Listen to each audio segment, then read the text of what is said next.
Saskatchewan Roughriders.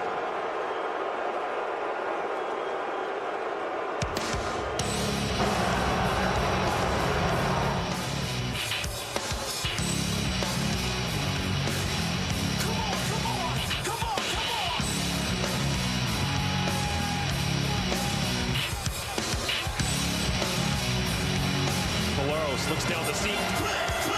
Dembski catches it on the run inside the 25-yard line. Olaros looks over the middle. Dembski settles in right next to the uprights. Touchdown Bombers. Waller after the big explosive to Dembski on the last drive, and all of a sudden Winnipeg is flying through the air. Olaros tons of time in the pocket against a three-man rush. Another underneath throw to Ontario Wilson. Steps into another one to Ontario Wilson as Burns right there to make the play.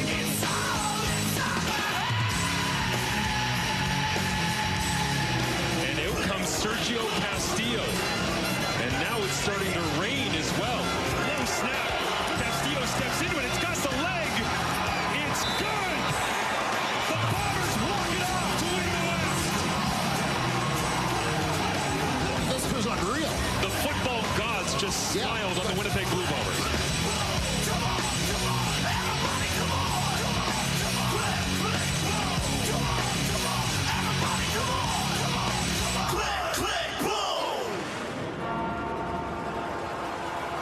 Under the leadership of head coach Mike O'Shea, please welcome your Winnipeg Blue Bombers.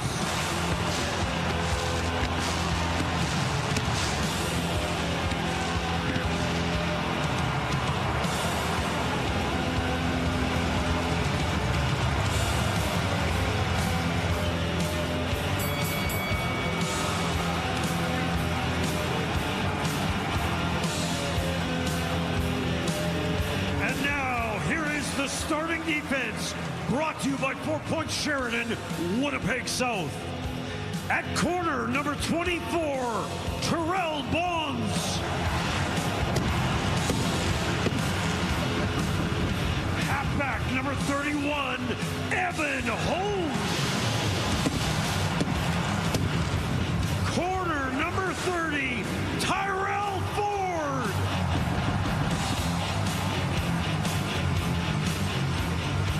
Safety number 37, Brandon Alexander. Defensive back number 6, Retta Cramney. Halfback number 1, Dietrich Nichols.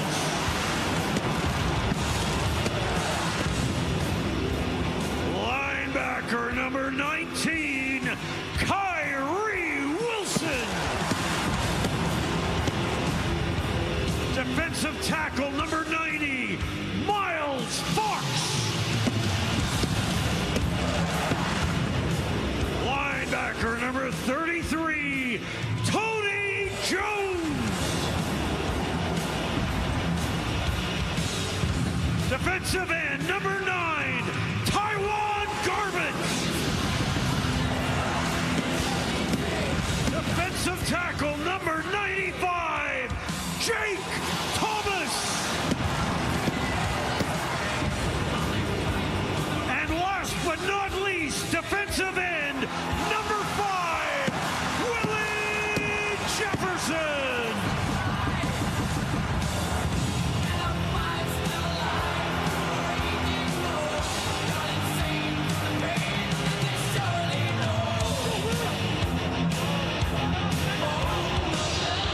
The Winnipeg Football Club recognizes that Princess Auto Stadium is located on Treaty 1 land, traditional territories of the Anishinaabe and Chinanu, Cree, Dakota, and Lakota, and resides in the homeland of the Red River Métis. We also recognize our community's relationship with Dene and Inuit peoples, and that our city's water comes from Shoal Lake 40 First Nation. In this spirit, we commit to a path of reconciliation and moving forward in partnership with one another in all we do. Fans, we ask you to please rise, remove your hats, and join the Winnipeg Football Club for a moment of silence. Earlier this week, our province and country lost the Honorable Murray Sinclair, who was a tireless defender of people's rights and dignity.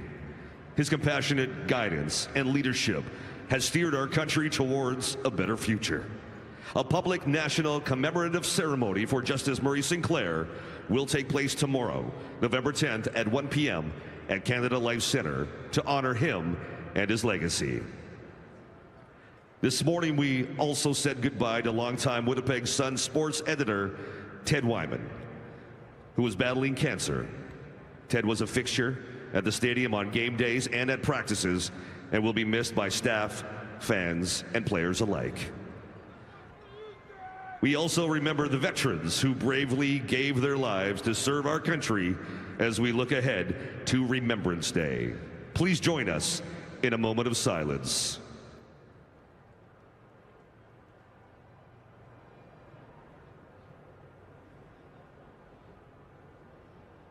Thank you. Please remain standing for the singing of the national anthem, performed tonight by Warrant Officer David Grennan, accompanied by Flag Party of 17 Wing Winnipeg. O Canada, our home and native land, true patriot love in all of us command, car ton bras sait porter l'épée, il sait porter la croix. Ton histoire est une épopée des plus brillants exploits. God keep our land glorious and free. Oh, Canada, we stand on guard for thee. Oh, Canada, we stand on guard for thee. Another chapter between the Riders and the Bombers about to be written. Kickoff from Princess Auto Stadium is next.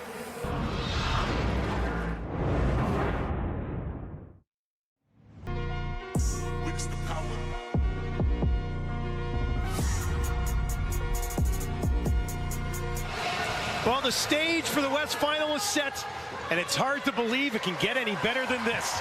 CFL's best rivalry with a spot in its biggest game on the line as Toronto awaits the winner. The Riders looking to find a path back to the Grey Cup for the first time in more than a decade.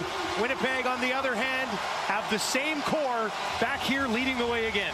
If the most important stat for a quarterback is wins, then Zach Collaros has been the best quarterback in the league since joining the Winnipeg Blue Bombers. Collaros has a winning record versus the Riders, a winning record here at home at 32-5, and has not lost the division final. Trevor Harris also plenty of playoff experience.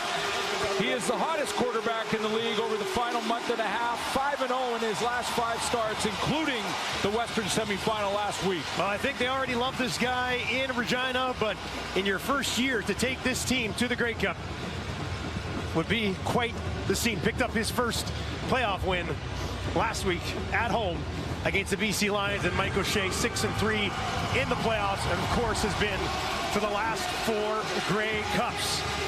Bombers will get the ball to get us started. 11 degrees in November in Winnipeg. Quite the nights as we get underway. Return taken at the 30.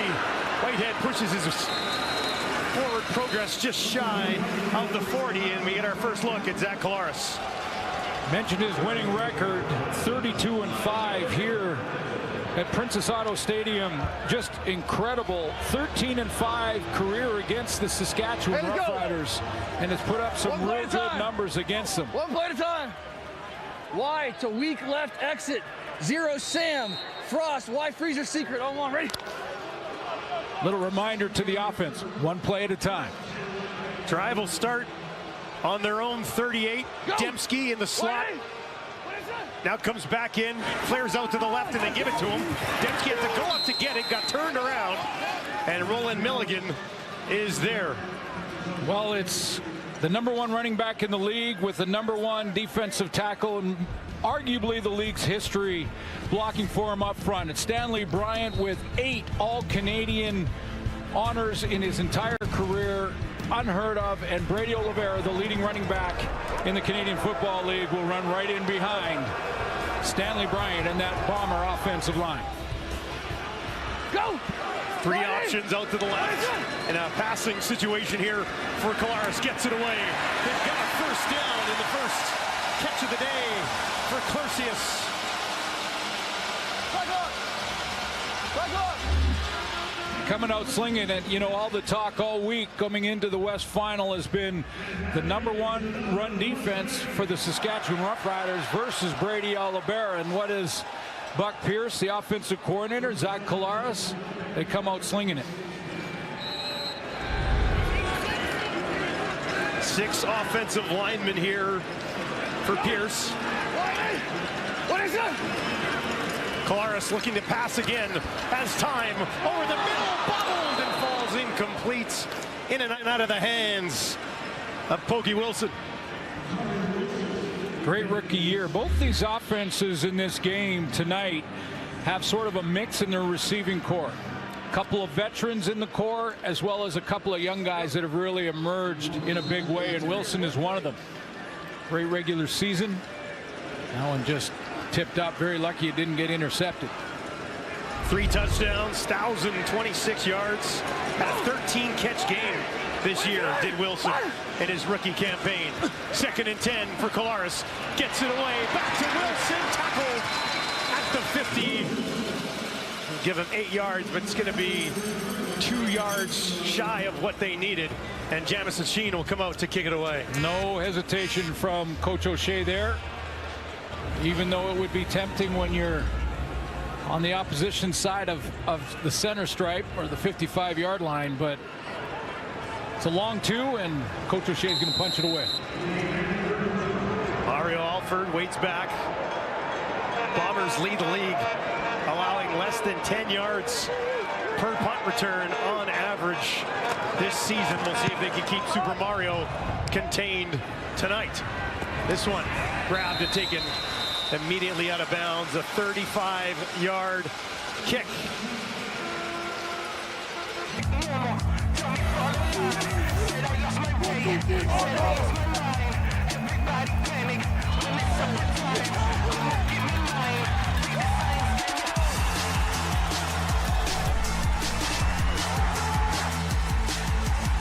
Step into the action with CFL Game Zone. Play games, win prizes, and connect with fans from across the world. Join the ultimate CFL fan experience today at gamezone.cfl.ca.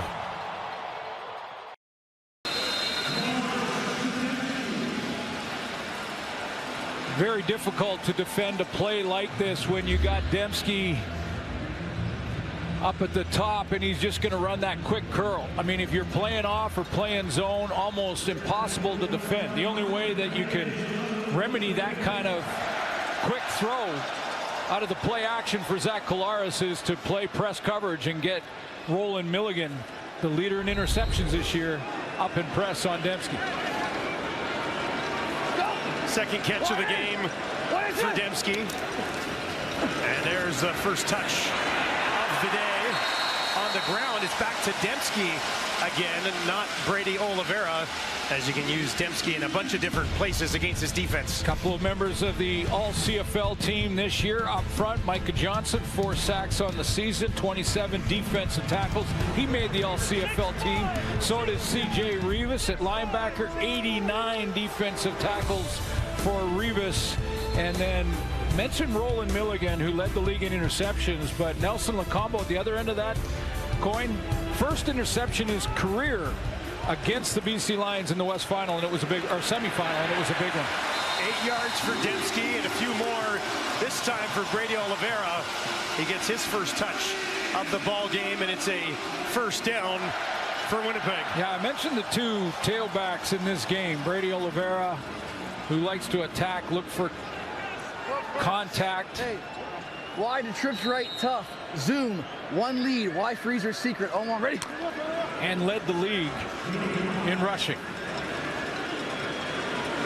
1,353 yards on the ground for Oliveira this season. Collaros fakes it to him this time, gets it back to Dembski.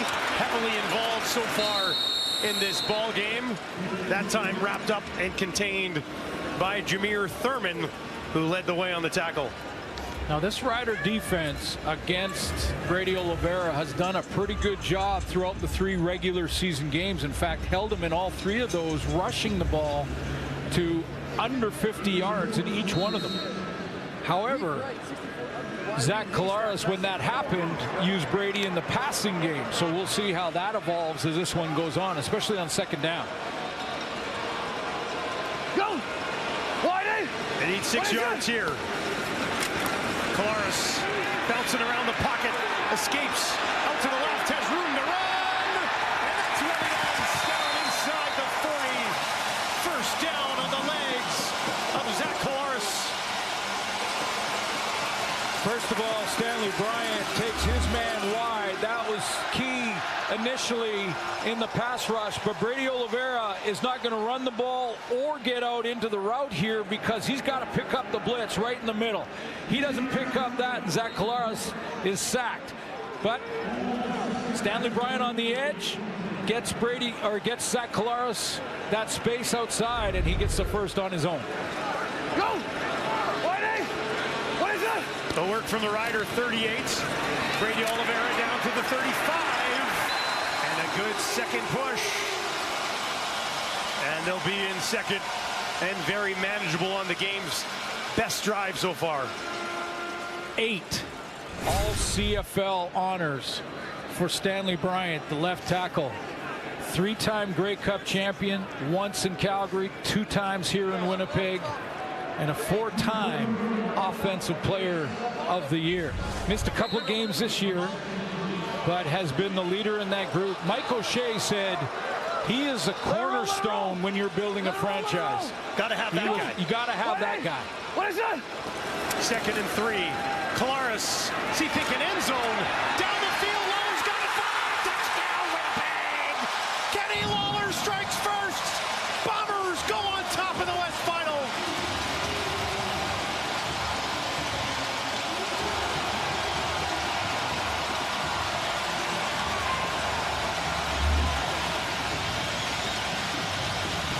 Extra lineman in for protection.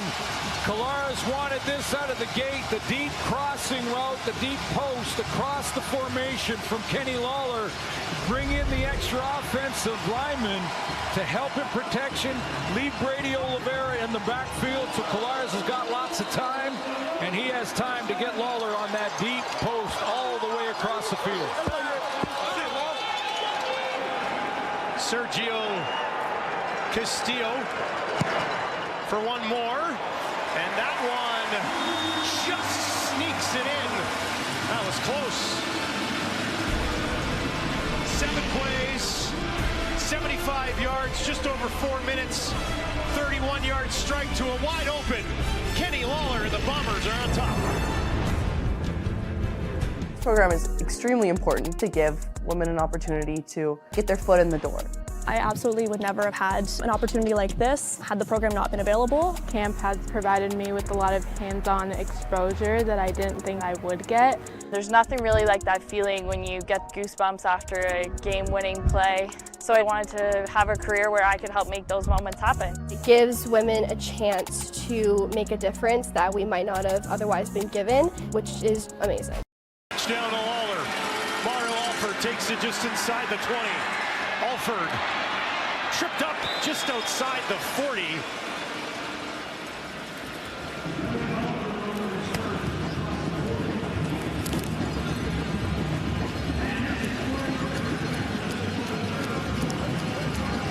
Time to get a look at Trevor Harris. Here we go. Here we go. It's going to be YX right, W close.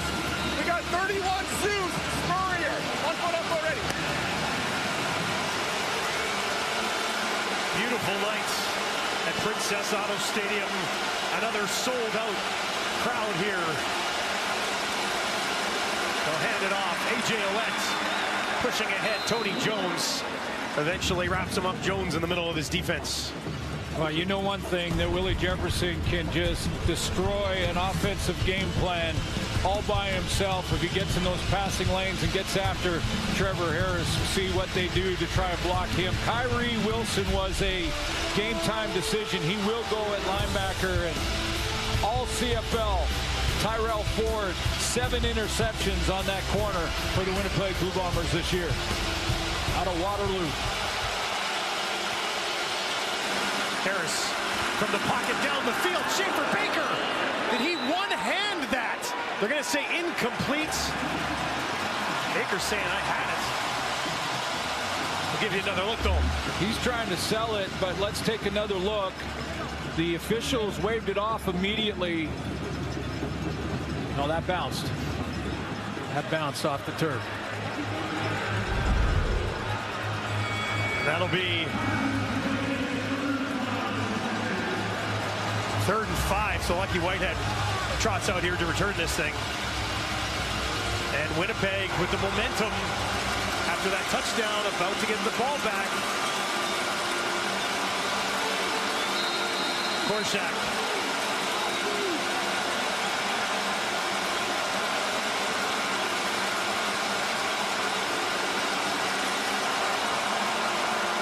He'll let this fly from just outside. His own 35, almost blocked, but he got it away.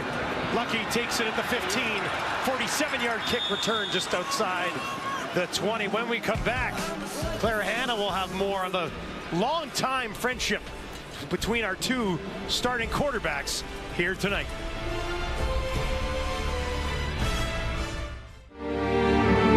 There is something remarkable happening here, and anyone who hasn't got the message that the CFL is alive and thriving is just not paying attention. This has been a truly amazing time for us.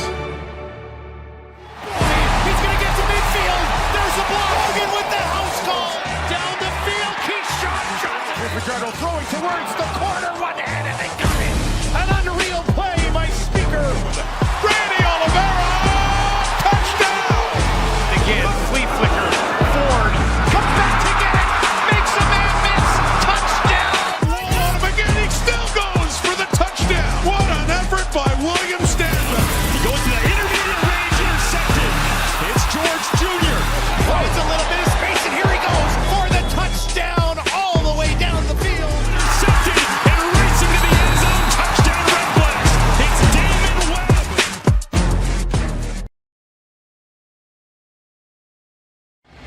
Well, let's flash it back. You'll notice a Hall of Famer on the left there, Enrique Ray. And who are these two babies on the right? Trevor Harris, Zach Collaros. They've known each other for a long time. For more on that relationship, let's send it down to Claire Hanna. Yeah, Dustin, well, that was back in 2012 when the Argos won the Grey Cup. And yeah, those rookies were Trevor Harris and Zach Collaros. In fact, that was the first time they met. Now, that year they battled for the 3rd quarterback spot. They pushed each other in the weight room. They were even roommates.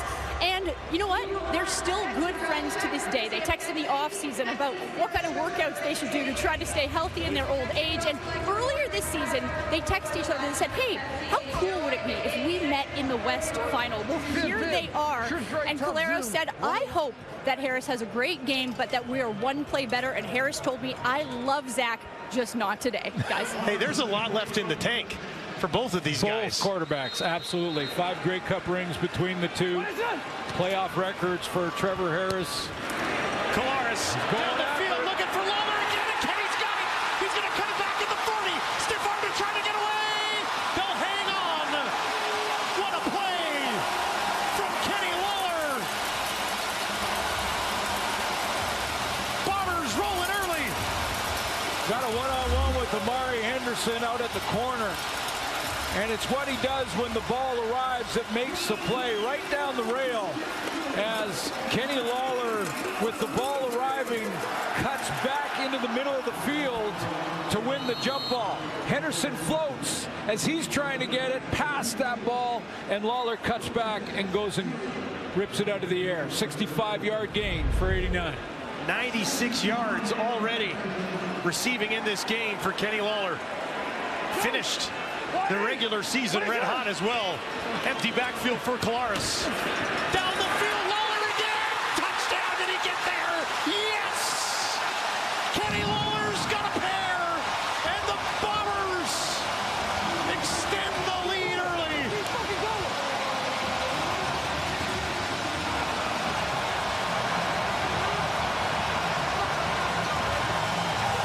Linebacker C.J. Avery and Jameer Thurman hugging the line, probably because they're looking at Brady Oliveira. In fact, Jameer Thurman takes him. There's no linebacker drop underneath this to give Roland Milligan or the secondary any help. Lawler just finds that soft spot and extends across the goal line.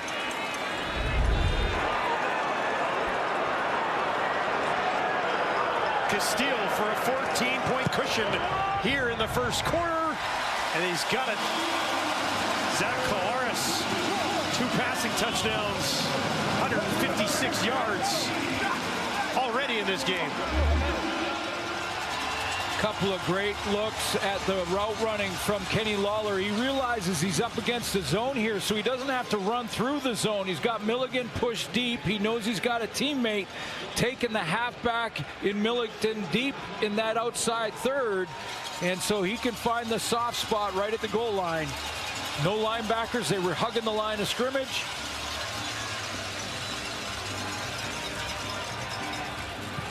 Coaching staff obviously loving it. 120 yards and 2 touchdowns in the first quarter for Kenny Lawler.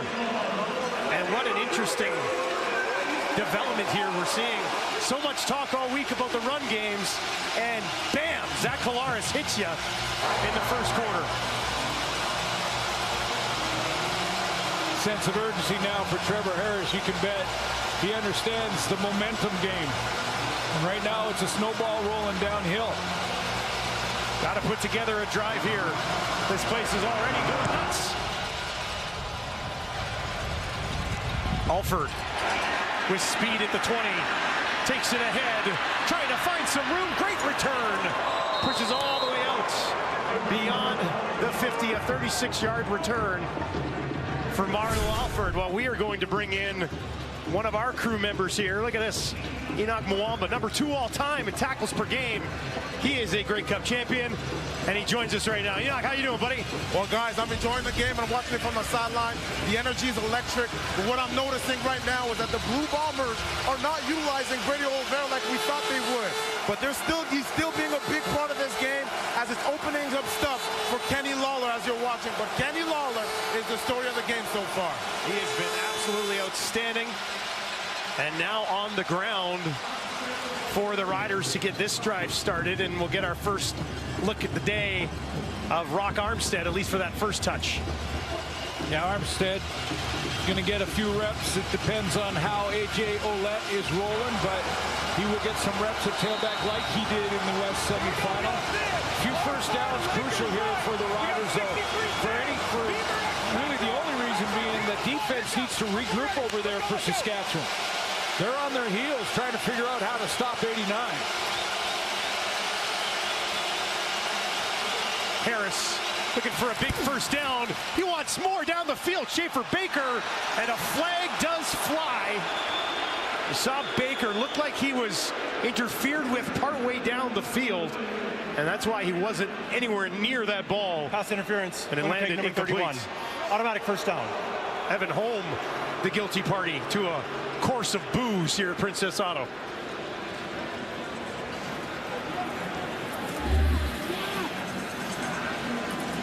Looked like Evan Holm. He does stumble, and he basically trips Keon Schaefer Baker.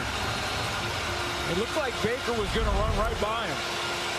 Schaefer Baker had him on that deep route. Well, maybe not a bad penalty to take that if he'd already slipped. From the Winnipeg 32, Harris, end zone shot of his own! One-handed! Oh, almost had it! Couldn't hang on! That would have been an all-timer for Keyshawn Johnson.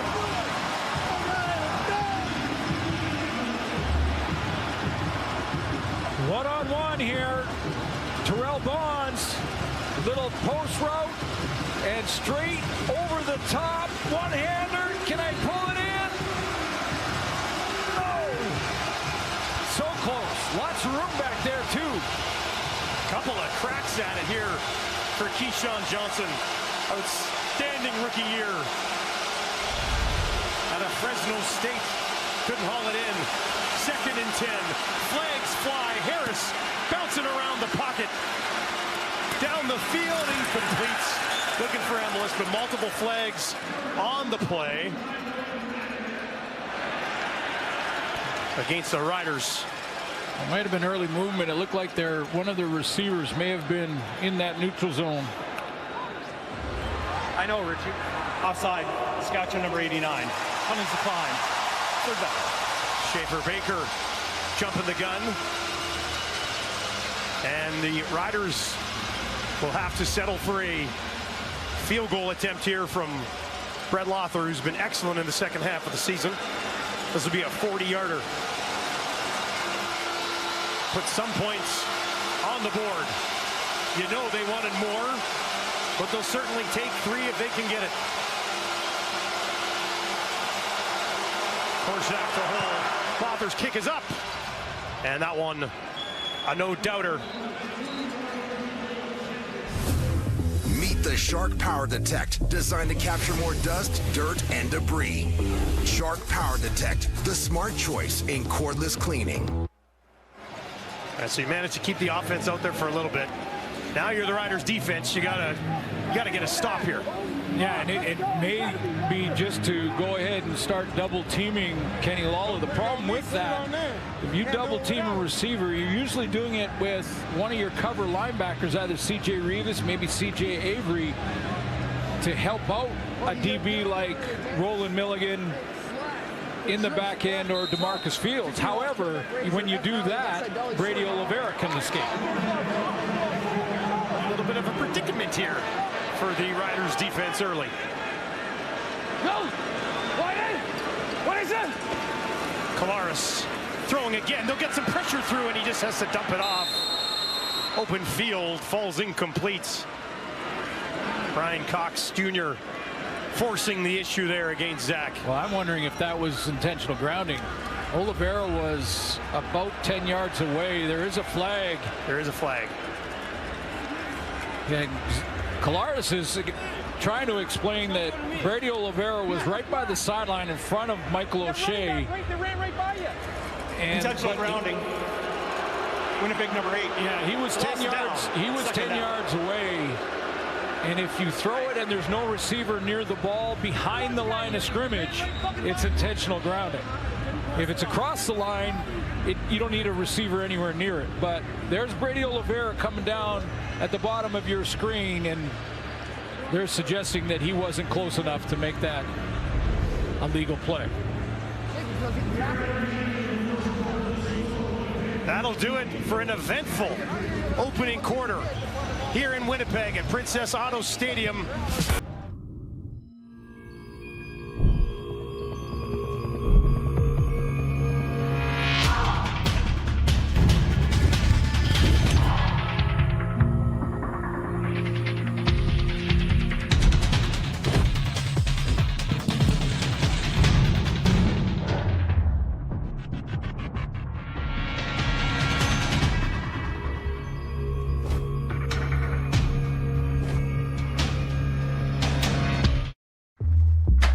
Whatever you drive, however you drive.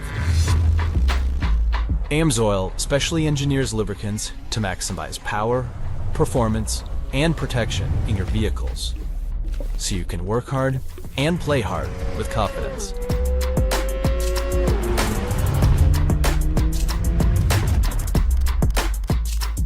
Order online at amsoil.ca. Everyone has different backgrounds, and I think that is very important that all backgrounds get represented. Being somebody who represents diversity, I love to see it when we're giving those people opportunities and allowing them to grow. It's getting to know people who have different point of view about the game of football, but it's also coming with your own perspective, your own point of view, and then what you can bring. You get a lot of support, a lot of friendships, a lot of amazing memories. It's something that I would do 100 times over. Welcome back. Second quarter action coming up here in Winnipeg. Bombers lead 14-3. Passing yards jumping off the page here significantly. Kenny Lawler almost a 100-yard game already in that first quarter, couple touchdowns. So he is the key, and it's, game is always about adjustments, what you do once you see what the offensive game plan is. So for Corey Mace, it's how do we control or trying to contain Kenny Lawler right now in the passing game. I say just put Roland Milligan right up on him. That's it. And let's watch that matchup for the rest of tonight. Power on power. We'll see how that goes. And Brady Oliveira is still going to factor into this game significantly at some point for the home side.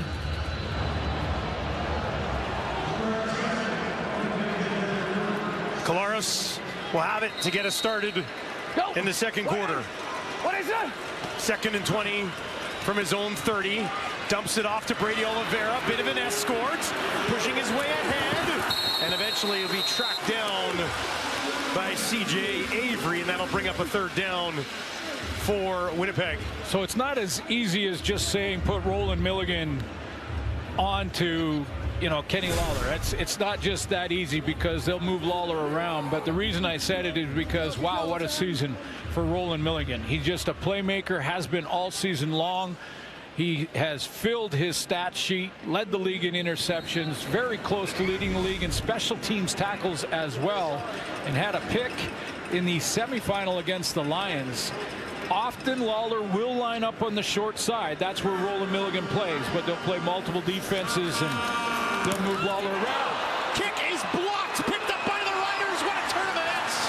They'll take over just outside the 25. Caleb Sanders got a hand on it. Special teams comes up huge for Saskatchewan. Little swim move from the defensive coaches right here in the middle of your screen. He's going to come right down the middle. Swim move at the line of scrimmage right there, and left hand, big block. Changes field position immediately, gives Trevor Harris plus territory in there. A first down away from the red zone. Blocked by Sanders, gobbled up by Adam LeClaire. And Trevor Harris has instant field position. Hands it off. Brock Armstead nowhere to go. Give him a yard on first down.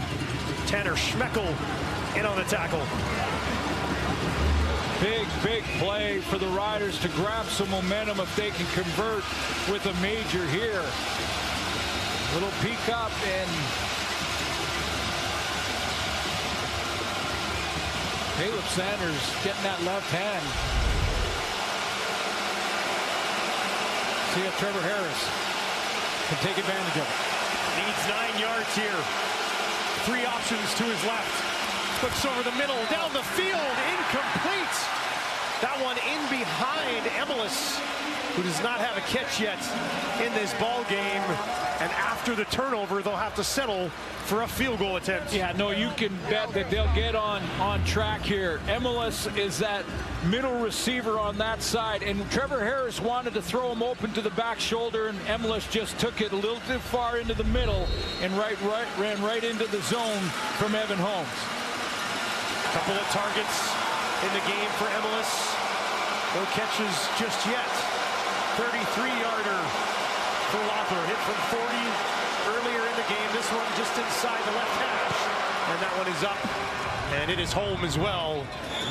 And the Riders back-to-back field goals to make things interesting here in the second quarter.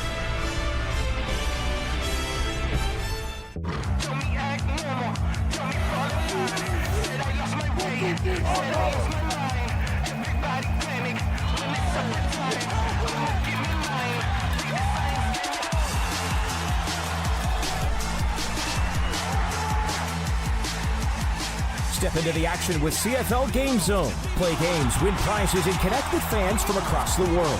Join the ultimate CFL fan experience today at gamezone.cfl.ca. Field goals are going to keep you in this football game tonight if you're the Riders. No, Trevor Harris got to start trying to keep pace, and that means, I don't think it means getting crazy and playing 3-down football early. You just got to stay with the game plan. Can't score, 14 points in one series. We got fake 61, F9, Fawcett, backside dog, get barrel, Monday ready. Harris is 2 of 6 for just 11 yards. As we near the midway point of the second quarter, Schaefer Baker, Keyshawn Johnson out to his right, looks over the middle, Schaefer Baker's got it, and he's got a first down. Dietrich Nichols there quickly on his back, 12 yards for Schaefer Baker. Because of this crowd noise, Jacob Brammer to the right of your screen is going to tap. He's going to tap Peter Godber right there. Watch Brammer. He's going to tap him. Now, because they can't communicate verbally, Peter Godber is going to take the snap anytime he wants. That's how the crowd is messing with this offense. Harris looking to throw again. Down the field. Incomplete. No flags for now as Emelis can't haul it in. So what happens there is you lose the advantage offensively of having the snap count. Offense knows when the ball's going to be snapped. They can leave with that anticipation. The defense has to wait until they see the ball move. There's a split second there. With this crowd noise, the Riders had the edge last week. They don't this week. Brammer's going to tap Godber, and then anytime after that tap, Godber can snap the ball to Trevor Harris, but everybody has to watch the ball. Big second down here. Harris, near side, open man, lunging ahead, should be a first down. And what a big play for Del Duncan Busby. Keep this offense on the field. Yeah, it really is. And for Trevor Harris to battle through this issue and then just step up and deliver this one. Recognize that flat route was open. The Bombers zone dropped off a little deep and got a 12-yard gain and an important first down.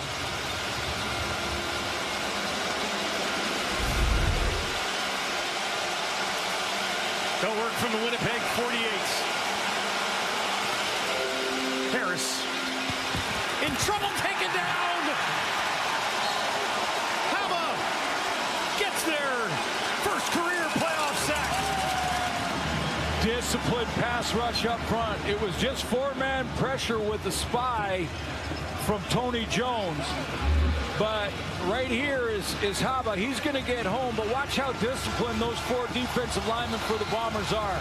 In their lanes, no escape lane for Trevor Harris, and Tony Jones, the middle linebacker, sitting back there spying just in case he finds a little lane. Harris needs 12 yards here. Steps up in the pocket, down the field, broken up by Holm. He was all over Emelis.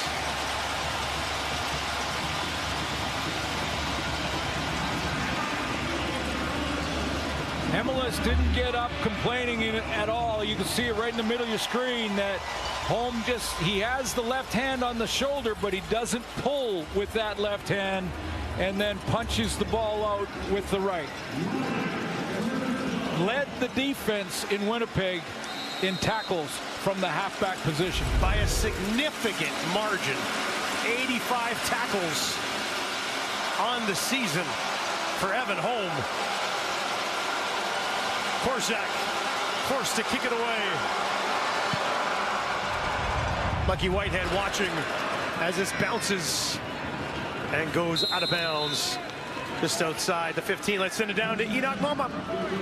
Well, guys, it's a fight for rhythm here tonight, and the Winnipeg Blue Bombers are the ones that found their rhythm early on, thanks to two big plays by Kenny Lawler. I mean, it's been amazing how he's able to track the ball, Zach Collaros' ball has not been necessarily accurate, especially the second one, but he found a way to get to it. And that has been a difference in the game. We saw a touchdown miss over here by Johnson, and another one shot here by Harris when he's trying to get the ball to Emilus. But beyond that, the rhythm is on the side of the Winnipeg Blue Bombers.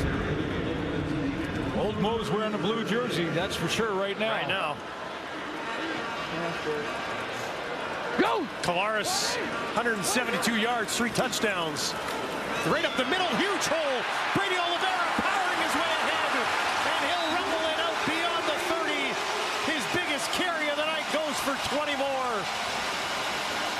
That cross motion by Dembski and the Bomber receivers can really mess with linebackers. It can pull them outside, and that opens up a run lane off the left side for Brady Oliveira, and he's pounding it up the middle.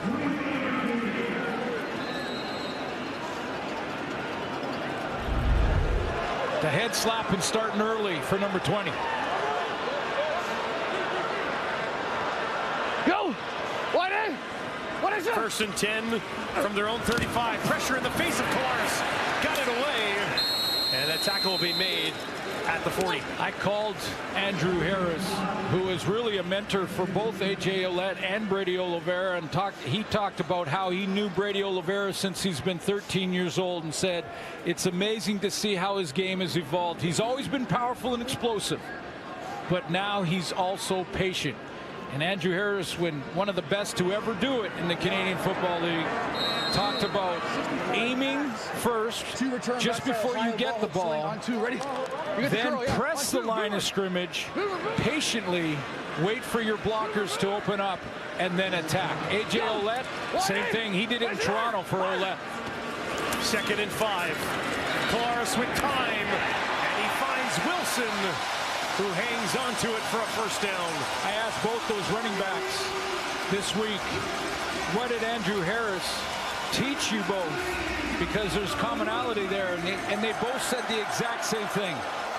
He taught me how to be a pro, and he taught me patience after receiving the football. So whether that's a swing pass or a handoff up the middle, patience while you let the block set up, and then hit it hard once you find your lane.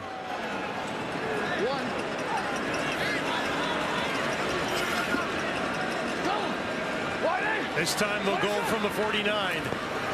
Back to Brady Oliveira again, trying to find some space. Even the patience there didn't pay off that time, as the Riders outweighted them and locked them down. Yeah, with that patience, that means the defense got to do the same thing. So stay in your lane. Stay. Listen up. There's gaps at the line of scrimmage between center and guard, or the A gap, strong and weak. Check middle on Netflix. Ready? Between guard and tackles are the B gaps. And there's a responsibility defensively for all of those gaps. You got to be patient in your gap defensively to stop these running backs. 2nd and 8. Pump fake. Now over the middle, and it's batted away. Played well by Carney, who was working against Brady Oliveira. Notice this a couple of times. This is one of the, there's Brady Oliveira to the right of Zach Collaros offensively. He's going to get out of the pocket, and defensive end Malik Carney runs with them. In the loss, the first game with these two teams played against each other, Oliveira had 80 yards receiving in that game, was targeted 9 times, caught all 9. Winnipeg, who scored touchdowns on 3 of their last 4 possessions, forced to kick here. Alford trying to open something up. Picks his way out to the 30, tries to cut it back, and he'll be tracked down just shy of that 30-yard line. Claire Hanna will have more on the Riders' offensive line. Trots onto the field. Yeah, 1 more yard, and Corey Mace may have been tempted to go for it here, but it's still got more than a half to play. Field goal, climb a little bit closer. It's not a chip shot though. Brett Lowther's been excellent in the final back half of the season. This is a 44-yard attempt from just inside that left hash. Lowther's kick is up. That looks money. Right down the middle. 21-9.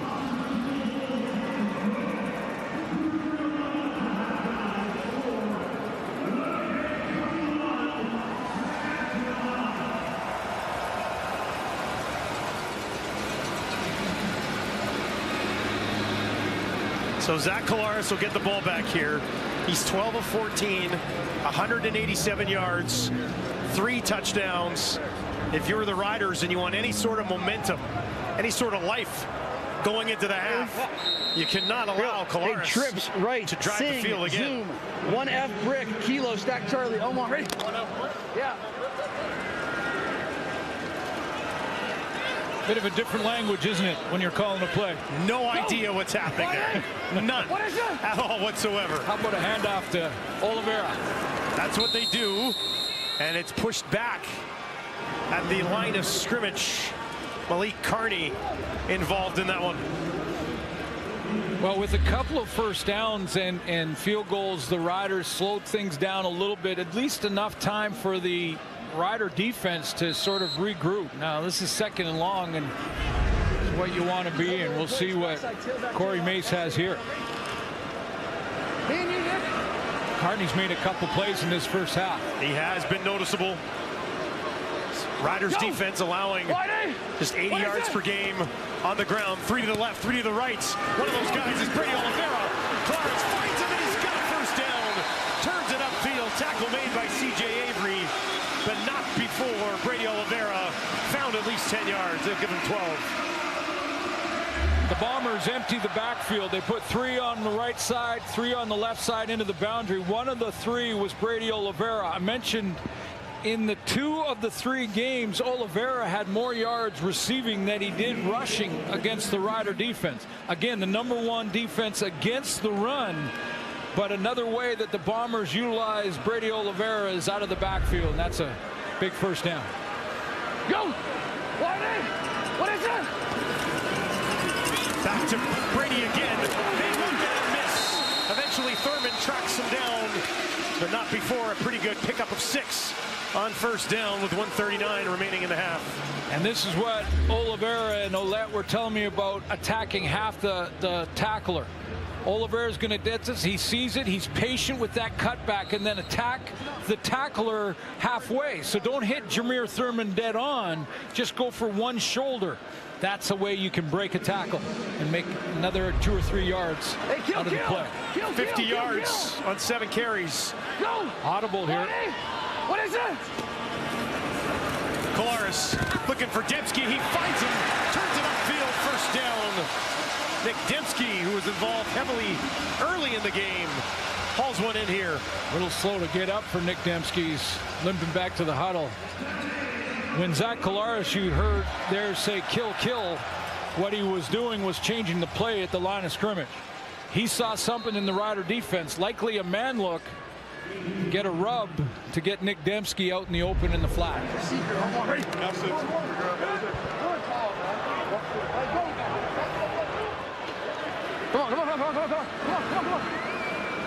Go! Bit of a limp. What is it? For Dembski. Back on the ground again. And they'll hang on for dear life. And track him down. C.J. Avery with the tackle on Brady Oliveira. Collaros is already over 200 passing yards in this game, and a big second down with 50 seconds remaining. Yeah, this is a big second down. Buck Pierce down on the sideline as the OC and quarterback coach. Came out slinging it. Kenny Lawler here, Kenny Lawler there, a couple touchdowns when everyone, including Corey Mace, talking about stopping Brady Oliveira. Winnipeg 8 for 11 on second down. Just 2 incompletions in the game for Collaros. Wide open over the middle, Lucky Whitehead, and that looks like it'll be enough for a first down. Awfully close if it isn't. Smart play by Lucky Whitehead here. He's short of the first down. He starts to the left of your screen. He's short of the first down, but he knows where the marker is and turns immediately to go get it. Nope, don't make a move. Don't dance there. If you dance, you might not get it. He got it. 7th play of the drive, moving quickly from the Rider 33, already within Castillo field goal range. Brady Oliveira as that one just slipped through his hands with 20 seconds remaining. Third incompletion of the game for Zach.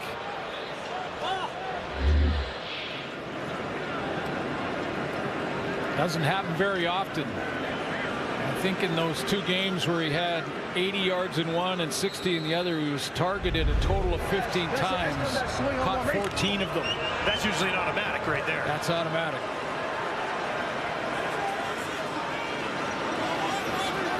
Go! What is it? So they still need all 10. Kolaris, ton of time back there. On the run to his right, finds Dembski. Dembski trying to find that first down marker. What a move! And he's got it! Oh, Nick Dembski. 7th catch of the game is a big one. How about that move inside? First of all, they're going to take and cover down Brady Oliveira so he can't go out in the flat and become a receiver. So they're going to do that defensively. That opens up and helps to open up Nick Dembski. He's one-on-one, and what a move to get the extra 3 or 4 he needed. Marcus Sales. There's 11 seconds left. Kick the field goal. 3rd and inches. Yeah, I don't think Coach O'Shea wants to risk losing a chance to get at least 3 here. They are going to go for it. Well, they are going to go for it. 3rd and inches. Could have just settled for the field goal here, but they'll push ahead, and they will get the first down with 8 seconds on the clock. We got time for a throw to the end zone and then take the 3. It's risky. You're right on the bubble here, I would say. It's like a fade route to the end zone, throw it immediately to the outside shoulder, but I think Coach O'Shea realized that at 8 seconds it's too risky. Just going to kick it now. Take the 3, yeah. Well, it took 3 seconds off the clock there. Got the first down. Now they'll kick the field goal. Well, the risk is there, though, that a fumble or something happens on that play that you basically let it run down here until there's zeros on the first half clock, and then kick the field goal and go in with a 24-9 lead. Castillo, 79.7% on the year. 30 of 31 from inside, 40, and that's where this one is. 30-yarder to wrap up the half. And Winnipeg comfortably on top here, Suits. Great start for Kenny Lawler right out of the gate with all eyes on Brady Oliveira from the Rider defense. What did Zach Kolaris do? He came out and started slinging it to 89. Nice crossing post route from one side of the formation to the other for his first touchdown. Deep one down the rail. We cut inside. Over 100 yards in the first quarter alone for number 89 and 2 touchdowns. Big players step up in big moments. Kenny Lawler's one of them, and he's standing down on the field with their hand. Kenny, 3 touchdowns for your team in this first half, 2 for yourself personally. How would you describe this start? Strong start. I wore on my shirt today. Punch first, keep swinging. So that's what we're doing. We came out, lights out. Now it's time to keep swinging and finish it up. How is the threat of your run game opening things up for you? Oh, the threat of the run game opens up a lot, you know. Has to keep those guys in the box so we can throw over the top of their head. We're very versatile on offense, and that's nice. We like to be balanced. Kenny, thank you. Thank you.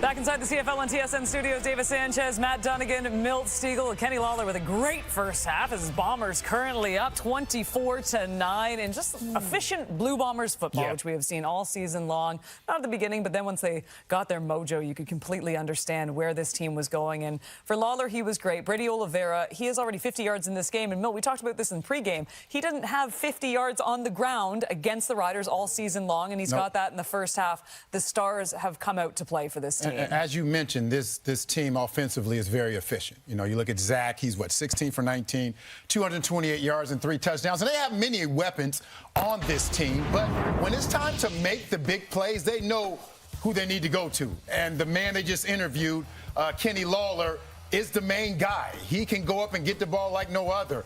I talked to one of the best DBs in the league, Gary Peters, and he always says Kenny Lawler has the best hands in the league, and he's showing that. And then in the run game, Brady Oliveira. And there was a chance where he wasn't going to be able to get utilized this game because we know what the Roughriders can do with their run defense. But so far, these Blue Bombers have just been dominating. They've been spreading the ball around. They've been getting big plays. They haven't turned the ball over. So the Roughriders have to find a way to come out in the second half and do something, put some pressure on Zach or stop someone. Otherwise, it's going to be a long second half. Yeah, Milton, that first East final, there wasn't clean play like we're seeing here by the Winnipeg Blue Bombers. This is the way you want your football team to play for 60 minutes. The first 30 minutes, hey, check. It's been outstanding. And it just wasn't the big names, Lawler and Oliveira. Zach Collaros using his legs. Got to love this. Can run into his left, scramble his left. Doesn't typically do that. Terry Wilson, how about this one? Breaking it big time. You look, I mean, these are explosive plays that put you in basically gimme territory. Dembski scores on the next play. Haba, Celestin Haba getting his first career quarterback sack, playoff sack right there. And then what about Evan Holmes going to work? He's been doing it all season long. All-star, all CFL player in my mind, 24/7. It's a group of players that are coming together, and it looks like the week of rest that the Winnipeg Blue Bombers have is paying off big time. They're fresh, they're on the same page, flying around. Some great weather, which you typically don't see this time of year. And they got to be loving life right now because everything is going their way. They got to feel good. The Riders are far from out of this game. I really think, things I'm seeing out there, I think Trevor Harris can move the ball, and they just got to find ways to score some points within the red zone and not get field goals. They've had their opportunities. You got the kick return here for a couple good kick returns from Alford that gives them good field position. Later on, they had the block punt again. They had this block punt. After that, they went 2 plays and ended up kicking another field goal. So this is a defense in Saskatchewan. They're near the bottom of the league in yards given up, but that's okay because that's the style of defense that they play. They turn you over as much as anyone in the league. So although they give up yards, that's to be expected because that's how they play. They'll let you march the ball, but will eventually turn you over. They're far from out of this game. I think they can come back in the second half. They just got to find a way to score. Yeah, they got to find the red zone. Yeah, I mean, absolutely. field goals are great, but when the Bombers are doing what they're doing, I mean, that's you can do. Didn't our colleague Lapo stand over there? I was going to say, talking about red zone. They got to punch it in there. Look at us giving credit to Lapo, even though he's already ditched us already. He's like, I'm out of here. This game, I'll tell you. Anyways, let's get over to Enoch Mwamba. And Enoch, what a game so far by the Winnipeg Blue Bombers. You're there, you're seeing it right in front of your eyes. What have they done so well, and what does Sass need to do? I mean, it's been absolutely physical here so far. It's been physical on the side of the Bombers. They're doing a great job of obviously getting into rhythm. Zach Collaros is the one really that's taken over this game, getting the ball to Kenny Lawler, who's done a tremendous job. I'm looking at the Saskatchewan Roughriders now, Kate, and I'm trying to see how will Trevor Harris going to get back into rhythm. He's a rhythm kind of quarterback. And is he going to be able to get his pitch and catches, not trying to go deep and get them go back into the game too fast? And I'm looking to see as well, they're falling behind, how much that running game is going to play a factor going forward. And Enoch, just one thing we would all appreciate if you put the sunglasses back on. Come on, do it for us, Enoch. It's getting dark here. It doesn't matter. It's the cool thing to do. All right, all right. Appreciate it, our Enoch Mwamba. We'll see you in Vancouver, and we'll see who will be with the Toronto Argonauts in Vancouver. By the way, if you missed that first game, we got highlights coming up between the Argonauts and the Alouettes. Meanwhile, Winnipeg putting on a bit of a clinic in the first half, up 24-9. Kenny Lawler way. Or 2, and they're right in the thick of this thing. Winnipeg, though, has been outstanding so far in this football game, so that's going to be easier said than done. Castile will get us started. Are the Bombers a half away from a 5th trip to the Grey Cup? Let's find out. Mario Alford on the return. He takes it just outside the 30. Wrapped up there before he can get free by Evan Holmes. Trevor Harris has been saying all season to his teammates, don't flinch. No matter what the situation, don't flinch. They're down by 15. Continue to run the offense. You heard Enoch Mwamba talk on the sideline about how much will they continue to engage the running game. Lakers right flop. At least in the first half of this third quarter, they don't need to deviate too much from the game plan because they had some shots. Keyshawn Johnson almost had a touchdown. 6 completions in the first half for Harris, 4 of them to Schaefer Baker. Throwing here quickly, finds Keyshawn Johnson, turns, made one man miss. The help comes in the form of Alexander, and he'll wrap him up and make sure he can't find that first down marker. So that's what's going to happen, and that's where Trevor Harris, you know, by example in the huddle, will be nice and calm and cool. Comes out slinging, nice little slant route, get things going on offense. Convert a couple of first downs. Try to finish with a major instead of the field goals. Field goals will not cut it. 2nd and 3 here. A.J. Ouellette stands in to the left of Harris. Throwing again, quickly again, almost intercepted. Did he get underneath that? Terrell Bonds, they're going to say he did. Takes it away from Harris. Now they'll wave it off. Yeah, they're talking about it now. One set catch. I saw that on the field as an incomplete pass. They're saying incomplete. Yeah, the one official did signal for a catch, but it was waved off by another. Here's a look. Yeah, you can see it hit the turf a couple of times, rolled into his arms. But wow, Terrell Bonds jumping that quick route by Keyshawn Johnson. Harris dodges a bullet. Bonds had 1 interception, 6 knockdowns in the regular season.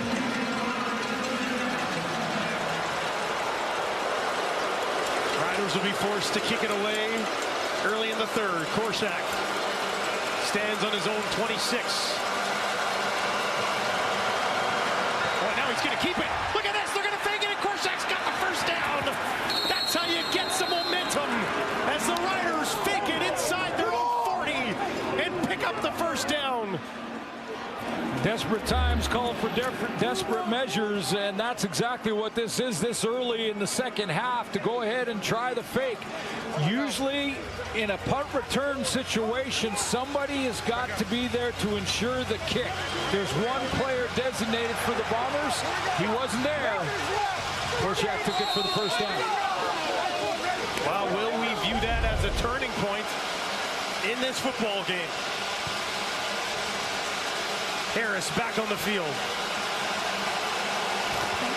This time he'll hand it off to A.J. Ouellette. Cuts it back, but there was nowhere to cut.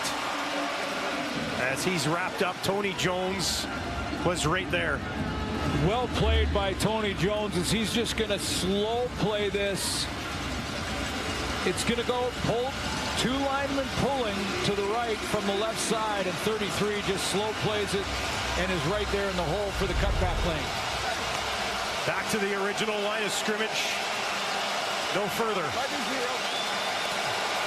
Tony Jones learned from the best. That was Adam Big Hill. Yeah, Big Hill will help you. Harris down the field. There's Emelis. His first catch of the ball game. Will go for a first down and move the Riders inside the Bomber 50. Plays like that will help the Riders start to believe. I know it's just a curl. I know it's just a first down. It's not like a big play down the field for a major. But you make a couple of first down plays, fake a punt, start to believe the comeback is possible, and then you start to stack plays and stack first downs. Injured Bomber down on the field too. This is Retta Cramdy as the athletic therapist staff having a chat with Cramdy, who had a great year.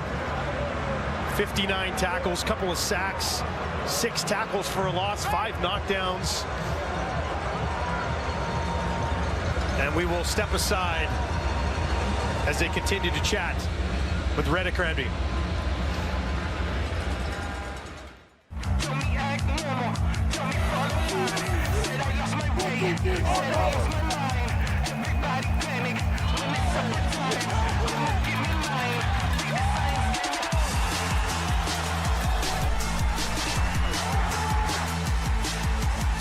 Step into the action with CFL Game Zone. Play games, win prizes, and connect with fans from across the world.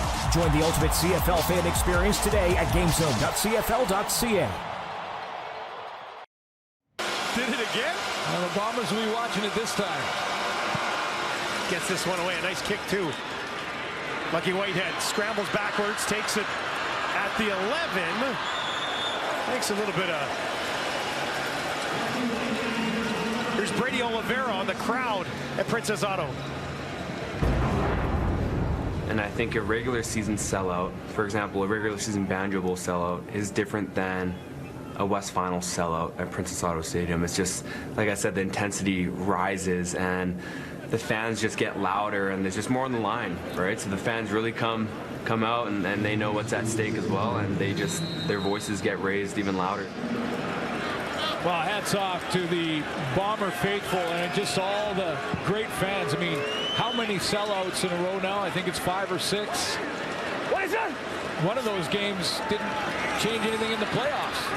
Colares leaves that one up there. But they go and get it. Carrick Wheatfall with his first catch of the game. See C.J. Avery there trying to coach up his fellow teammates in the secondary. He was screaming to go get this, and Kenny Lawler won the fight to get back to it. Or excuse me, Wheatfall coming back to that football. Colares is now connected with 7 different targets. Brady Oliveira runs into Thurman trying to get away from him. And he gets at least 9. Almost the full 10. Hard yards with Thurman all over him. So where was he when he got first contact? Because Brady Oliveira cut the tackler in half here by attacking the shoulder of Jameer Thurman. Rather than go right after the 6 and try to take on the linebacker head on, he split him in half. See how he attacked that right shoulder? That gave him another 4 or 5 yards.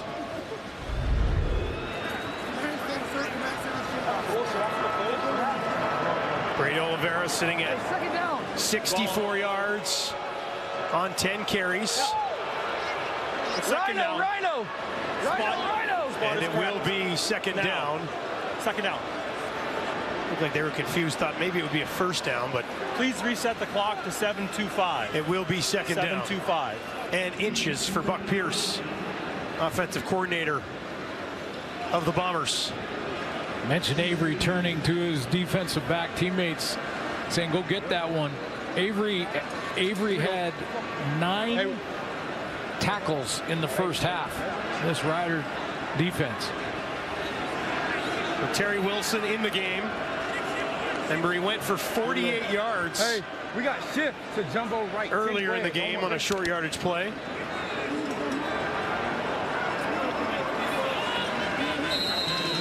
They just need inches. Wilson, as we look from above, pushing it ahead. That'll do it. Takes it all the way up to the 50 for the first down for Winnipeg. That gives you a good look at guys like Micah Johnson and Miles Brown head-to-head with Liam Dobson and Patrick Neufeld, just banging in there just to try and get a few inches for the first down, and the Bombers get it done. All-star season for Micah Johnson. Z to balance right tight, 25, KZ battle, big chain toss. Bombers 24-16 lead. Ball on their own 50. Colares is 17 at 21 for 241. Now he just pitches it ahead into the hands of Dembski. Yeah, 6 quarterback sacks on the season. 4th time he was all CFL selection. 2 Grey Cup titles in 14 and 18 in Calgary. 18 in Calgary and 65 career sacks for number 4. He had 4 tackles for losses too, so you're basically 10 plays behind the line of scrimmage against opposing offenses. He just keeps going. He just keeps producing. Go! Wide in! What is that? 2nd and 7. Riders send 4. Colares a ton of time. Down the field, wide open! Who else? Kenny Lawler! Touchdown, Winnipeg! A hat trick for Lawler! And the Bombers open it up again on a deep strike from Collaros.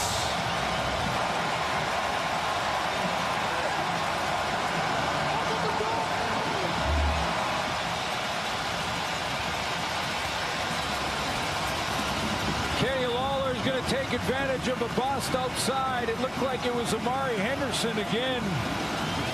That wide side corner spot. He thought he had help over the top, and he didn't. And Lawler is free in behind coverage.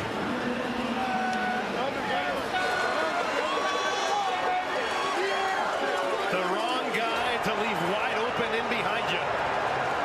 He's at 177 yards in this West final. Kenny Lawler. 5 plays, 84 yards, less than 3 minutes. Ends with a 57-yard strike to Kenny Lawler. See you later.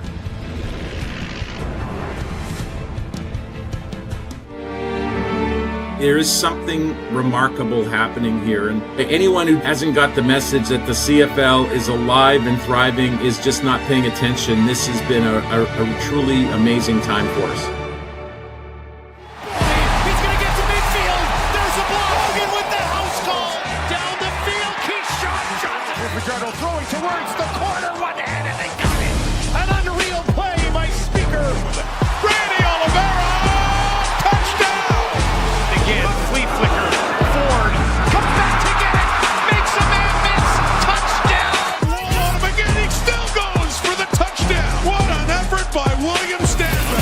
He goes to the intermediate range, intercepted. It's George Jr. Finds a little bit of space, and here he goes for the touchdown all the way down the field. Intercepted and racing to the end zone. Touchdown, Red Blacks. It's Damon Webb.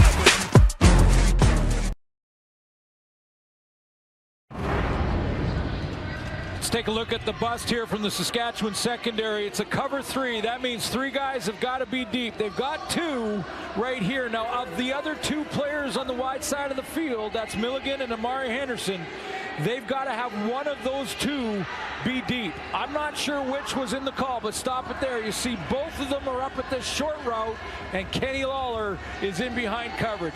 Cover 3 deep zone. You've got to keep 3 guys back there, or Zach Collaros is going to make you pay. 301 yards, 19 of 23, 4 touchdown passes for Collaros, 3 of them to that man, Kenny Lawler, who's having one of the best games of his career. Collaros has to be happy. 5.5 minutes remaining in the third quarter. Fist pumps upstairs for the Winnipeg staff.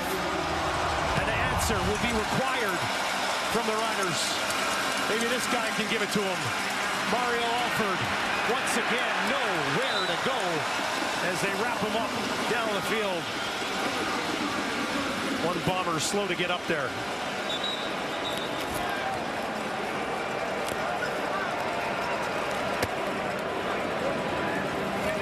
Trevor Harris watching on as he gets ready for a critical drive late in the third.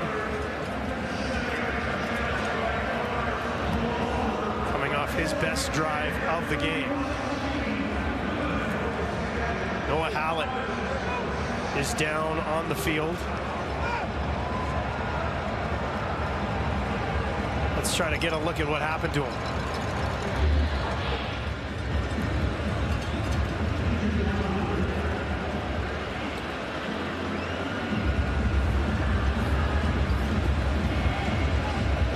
Friendly fire from Chris Ike. Onto that left leg, it looked like.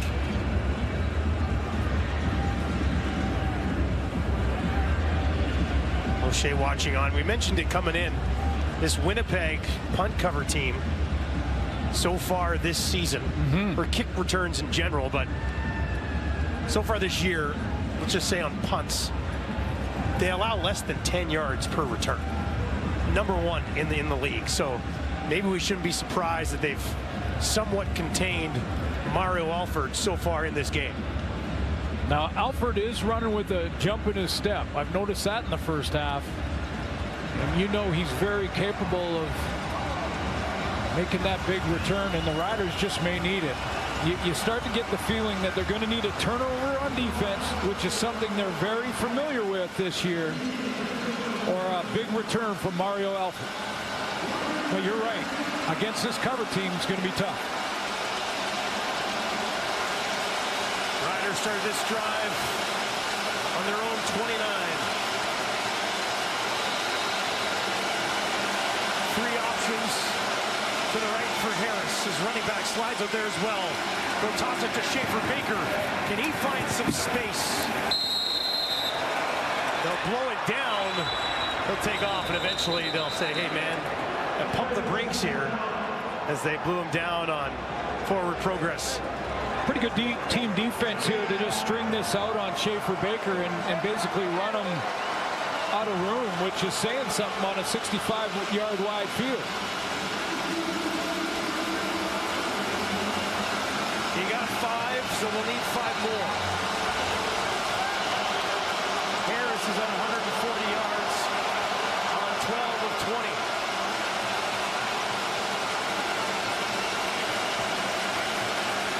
Big second down. Harris looks to his right. Now down the field, and that is broken up. Evan Holm was there. Got a hand in on Emelis. 3rd down coming up. Evan Holm wasn't an all-star in the all-CFL team, but this guy should be. He's had a heck of a season. We talked about his tackles leading the team from the halfback spot. Also 9 passes defended, and that's another one here added to that list in the West Final. Couple of tackles tonight. Couple of pass knockdowns as well. Korsak gets it away. Lucky Whitehead takes it into 35, pushes it straight ahead. 5 yards on the return as Eau Claire was there to make the special teams tackle.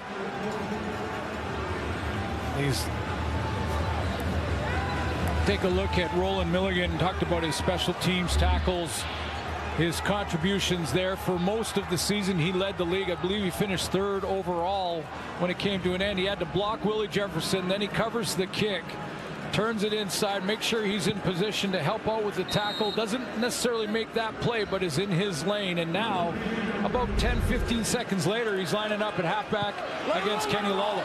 Let it roll, let it roll! Good luck with that. Hang in there. But the way things have been going tonight for Lawler. Now they'll get it into the hands of Dembski. And Dembski's tracked down. Avery was there. Milligan as well. CJ Avery, 9 tackles in the first half of this ballgame. Yeah, and that's why he was turning around, fired up, saying we can make these plays and trying to get Milligan into that. Remember, he had a pick in the semi late in the season. The Riders could big time use one now.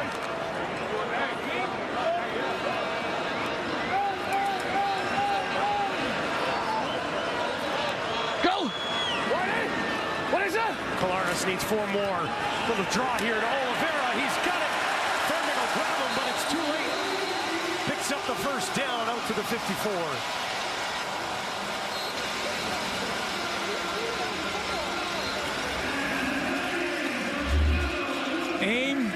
Aiming point, then you press the line of scrimmage, press, and then hit it, attack.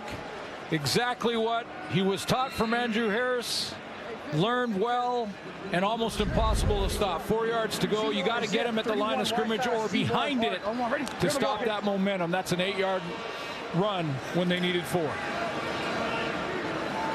Go! What is that? Back to Brady again. Bounces off of Thurman.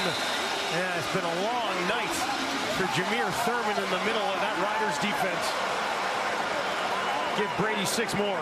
Yeah, and keep in mind, this is the #1 defense against the run through the regular season. So they have been excellent in that regard. In fact, most of the time keeping teams to under 50 yards rushing a game. But when Brady Oliveira starts slapping his helmet, you know what that means. He's ready to go, yeah. Micah Johnson eventually making the tackle on that last play. 2nd and 4 here. Kolaris down the field for Dembski. Can't get there. Working against Milligan.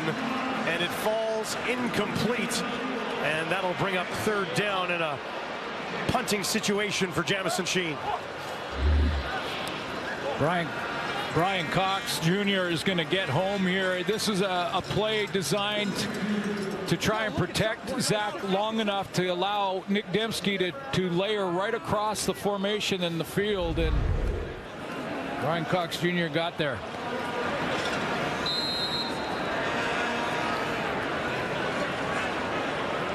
Alford waits back on his own 10.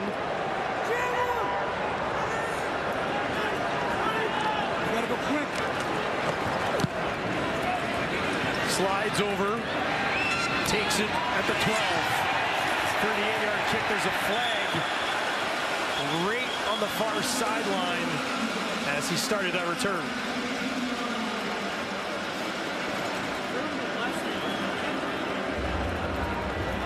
During the return, holding Saskatchewan number 26. First down, Saskatchewan.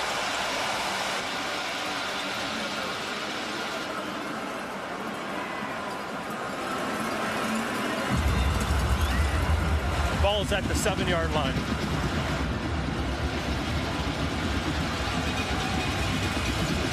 Well, those penalties like that amplified in a big way.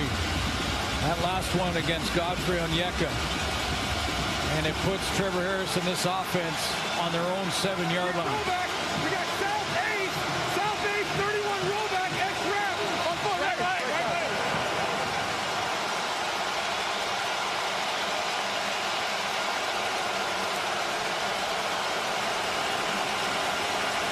Harris hands it off. A.J. Allen up the middle, looking for a little breathing room.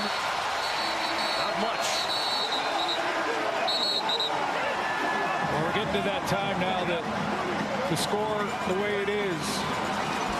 Time running out in the 3rd. Trevor Harris has the CFL record for attempts in a single playoff game.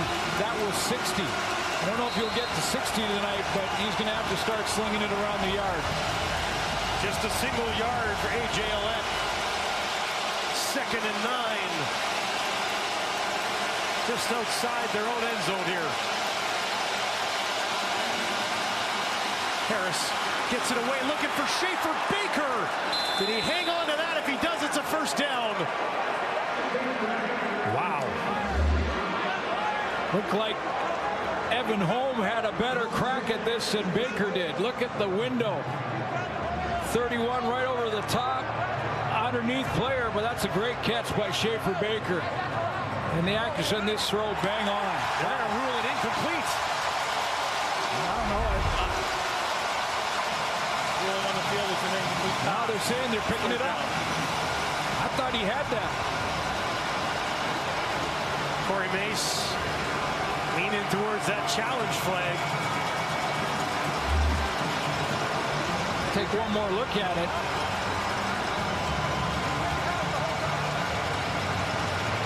He has it there. He has it there.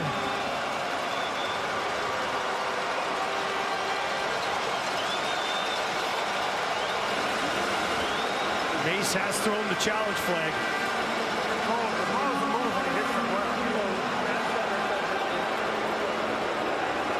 You know, the interpretation of this. They confirmed it. We talked. They confirmed it as well. Okay. Okay. So you got extra information. So I'm going to let you pick it up. Thank you. No, he threw his Saskatchewan was provided extra information. They're withdrawing their challenge. The game clock is reset to 17 seconds. It's 3rd down. So they already confirmed that they ruled it a drop. The interpretation of that is if you use the ground to help, or the turf to help you catch the ball. In other words, it bounces off and you use that. Yeah, just like the fucking timeouts that you guys let fucking Toronto. Or you pin it against the ground. I didn't think Schaefer Baker did either of those things. You heard Croker say they've already looked at it. Yeah, we've already made the decision. So pick up your flag. Yeah, pick up the flag. Korshak stands in his own end zone. Lucky Whitehead waiting back at the Winnipeg 50, and he'll get to run up onto this one. Takes it at the Rider 52, 45-yard kick, and he is wrapped up. Nowhere to go on that return. Great field position.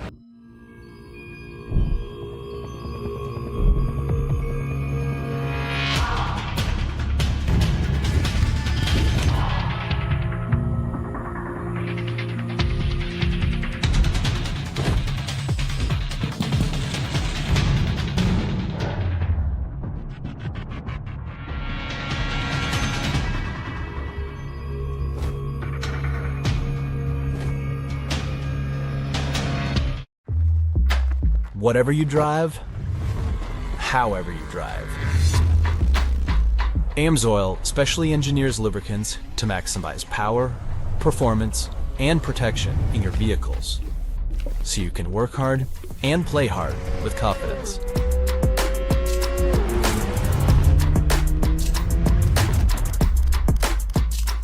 Order online at amsoil.ca.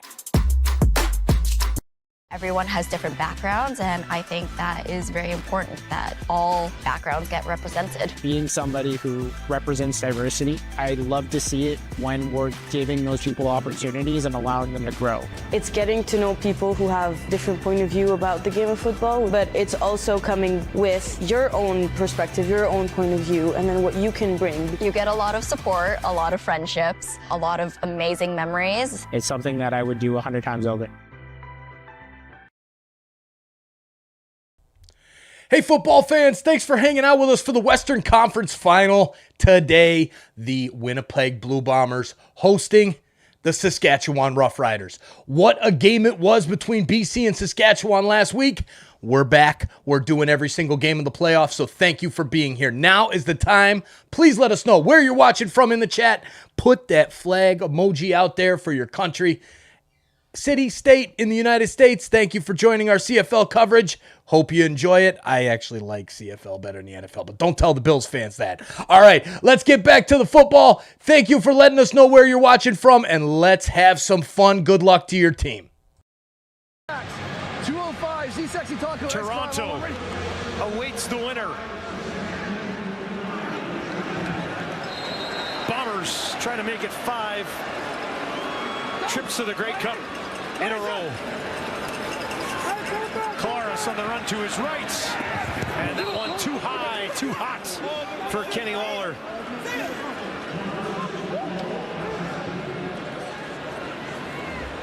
Yeah, that was a fastball on the run from number 8 here. He just lets that go, tight spiral, and Lawler was like, whoa. Couldn't get only got half the fishing net out there. I know I'm having an okay night, but Ace right, 64 again. Getting a little carried away. Padre backside, Jayhawk block, check the middle, one more, ready? Get off again.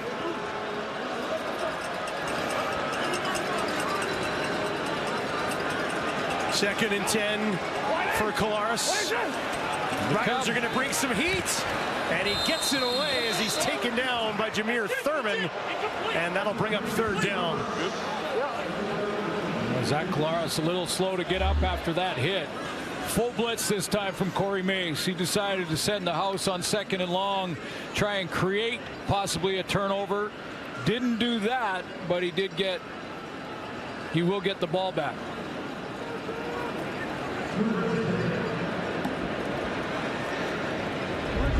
Well, now would be the right time for Super Mario to live up to his name here. That's a good call by Corey Mace in this situation. You look at the score, where the Bombers are on the field. He needed to stop there big time. Jamison Sheen hangs this one up there. Alford waits, takes it at the 10. Now he's going to try to stretch it to the far side of the field. Not going to work. Forced back in.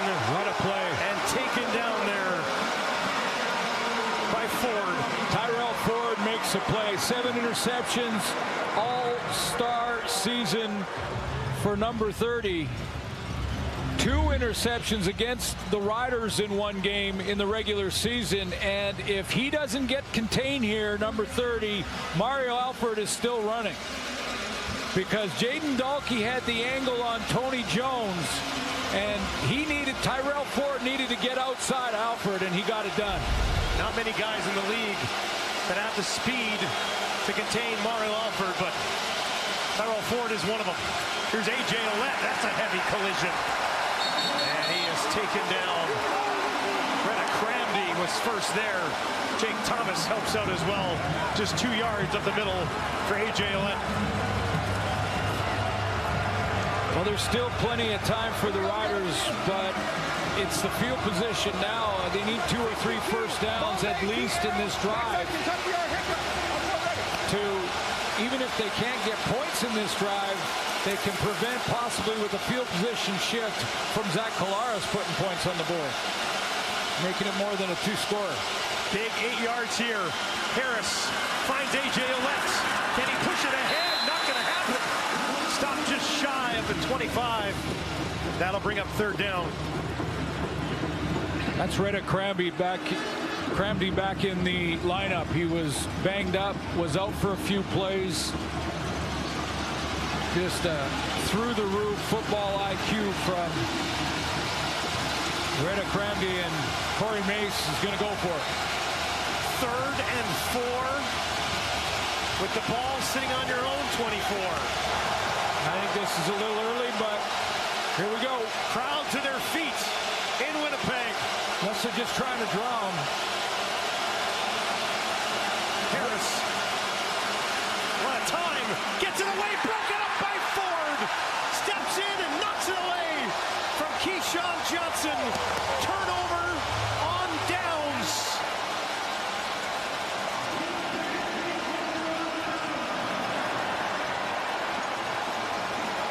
Made a big play on special teams.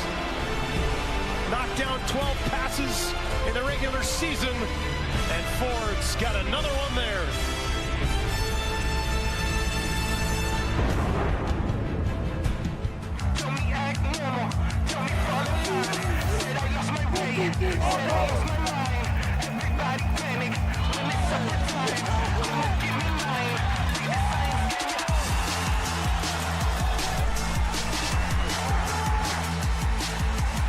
Step into the action with CFL Game Zone. Play games, win prizes, and connect with fans from across the world. Join the ultimate CFL fan experience today at gamezone.cfl.ca. Harris over the middle. That'll be a first down inside the 20 as he goes back to his favorite target this evening, Schaefer Baker. Gonna hustle to the line, try and communicate without the ability to do it verbally.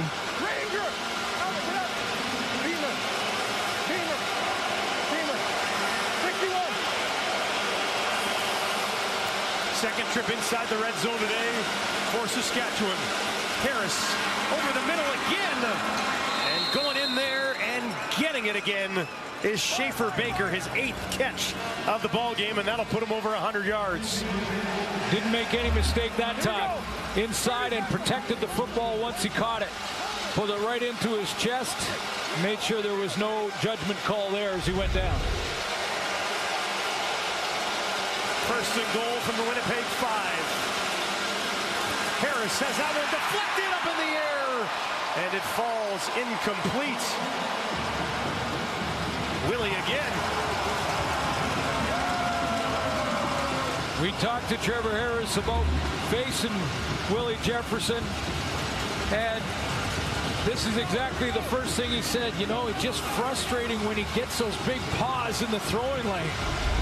You just don't expect. You think you've thrown it high enough, and he still somehow reaches it. Then he starts doing that guitar thing. Yeah, he does the guitar thing.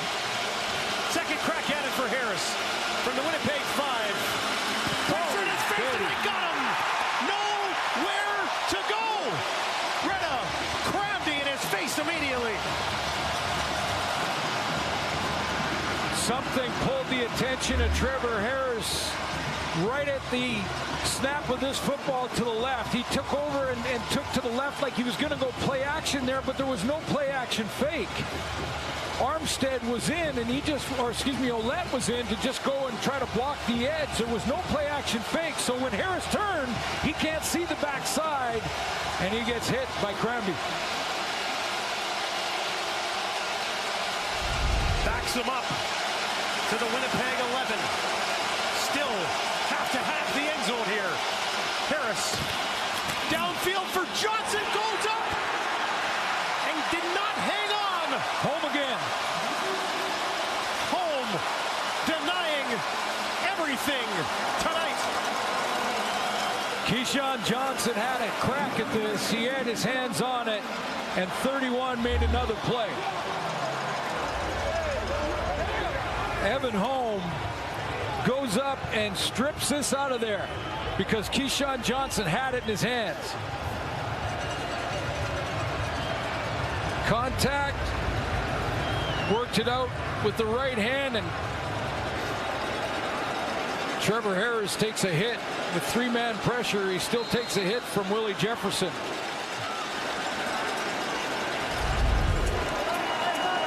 What a game for Evan Holm. 4 pass knockdowns in this game for Holm. Go! Wide A! What is that? Brady Oliveira pushing it ahead, and I'm sure we'll see a steady diet of 20 with just over 6 minutes remaining. Especially on first down. There's no question about that.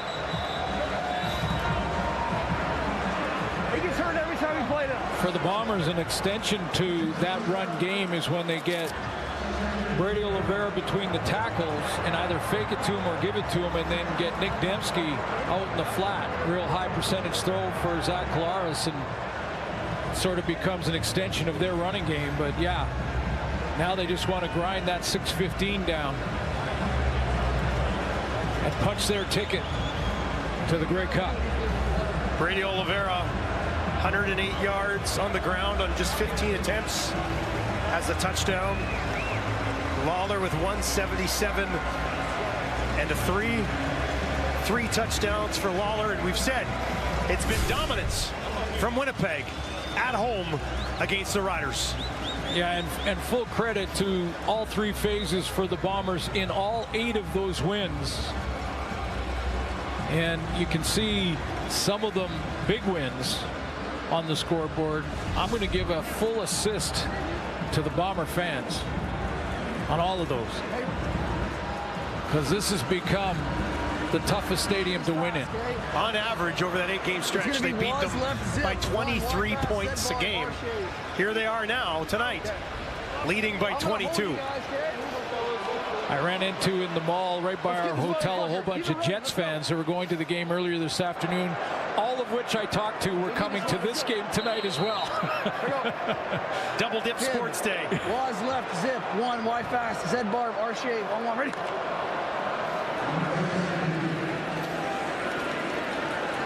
Great time to be a sports fan in Winnipeg. Jets off to a tremendous start, and the Bombers doing Bomber things again tonight.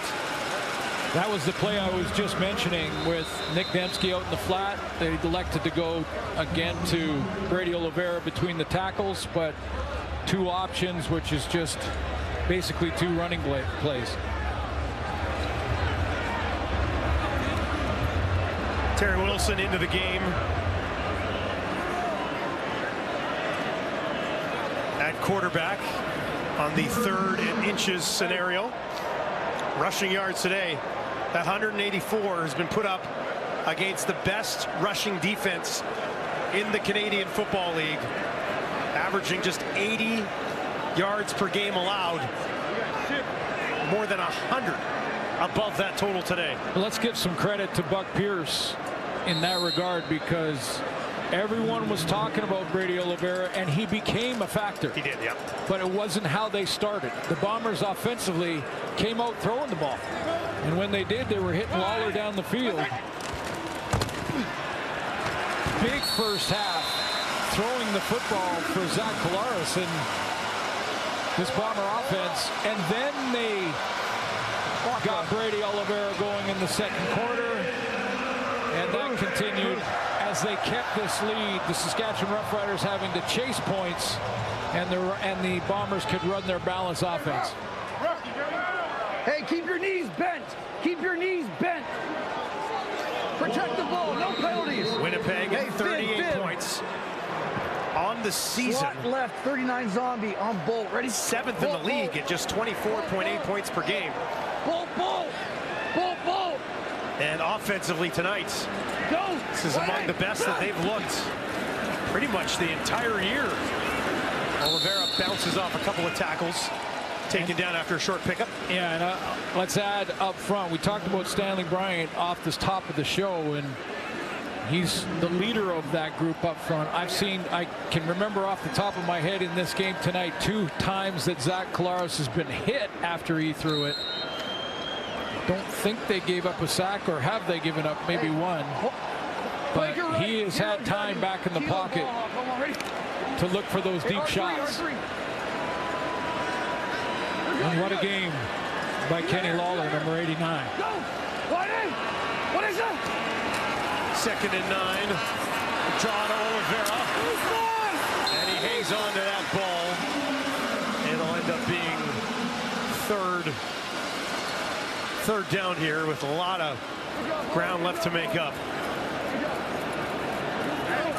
And they'll kick it away. But 8 up, about 3 minutes there.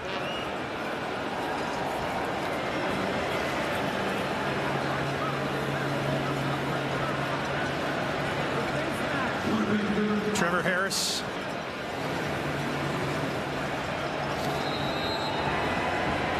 Kept held in check for most of the night by this Winnipeg defense. Right,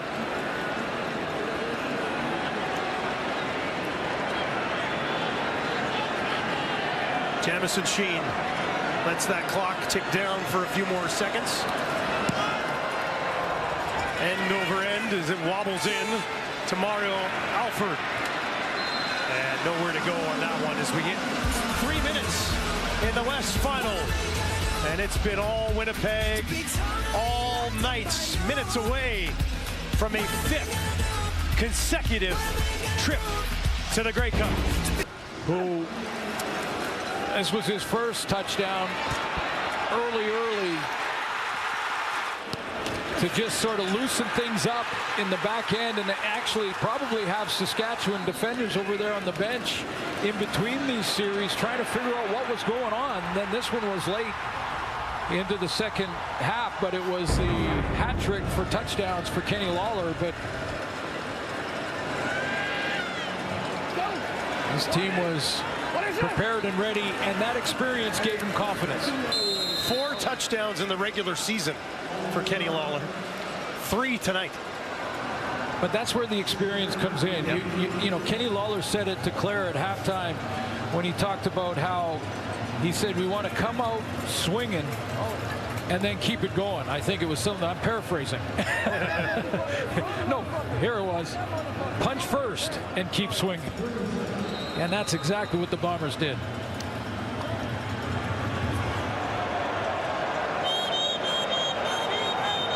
Third and 7. Kick it away. Timeout, Saskatchewan. Riders call a timeout. Boy, this will be the 5th straight year the Bombers get to the Grey Cup championship.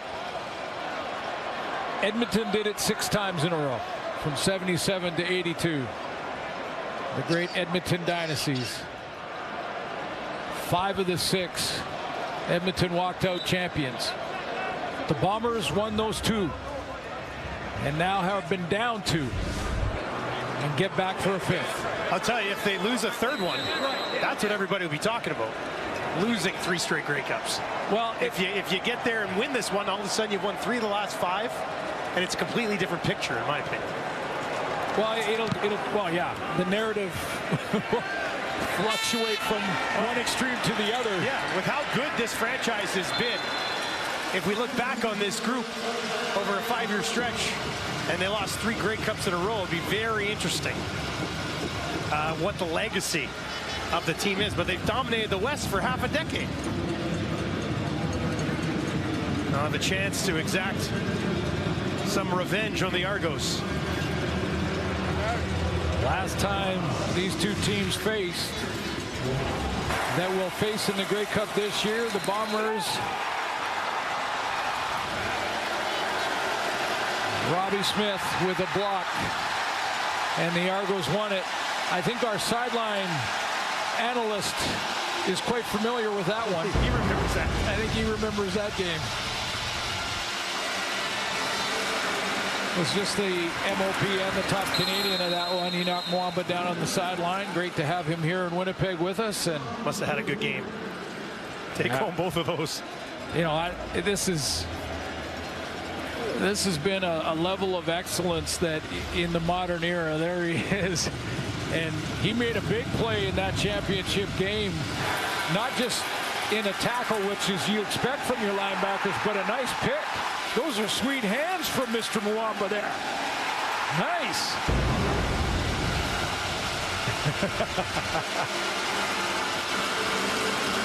Back to Schaefer Baker, who's pretty much been all their offense through the air tonight. I'll tell you what, it's been a great season for Corey Mason, his very first year as the head coach of the Saskatchewan Roughriders. And I mentioned off the top that he and Michael O'Shea speak the same language. And it's unique to a lot of coaches. You think it's obvious and they all do the same, but it's not true. These two guys have got it figured out. I know Riders fans will be disappointed with how tonight has gone, but I don't know how you can't view this season as a success. You get the home playoff date, you win it, you have a shot at ending the Bombers' run to the Grey Cup, and I know that hurts as a bitter rival, but you have to be pretty excited about where the organization is going, don't you? Oh, absolutely. Good young receiving core, a veteran quarterback that, as you said off the top, definitely doesn't want to hang him up, or at least is not going to make any rash decisions right now. He's going to take some time in Trevor Harris. And as I mentioned, a coach that understands culture, understands how important it is to build that. Corey Mace will now get a chance, after hosting a playoff game in his first year, to now go through another draft, build his team with his Canadians in the offseason, and through free agency, add a piece here or there. I think this team has a very bright future, certainly with his head coach. Trevor Harris will be motivated. Oh, yeah. After the way this game has ended, he will be thinking about this for the entire offseason. Late completion to Emelis, who was contained very well today by this Winnipeg defense. That's just his third catch on 10 targets.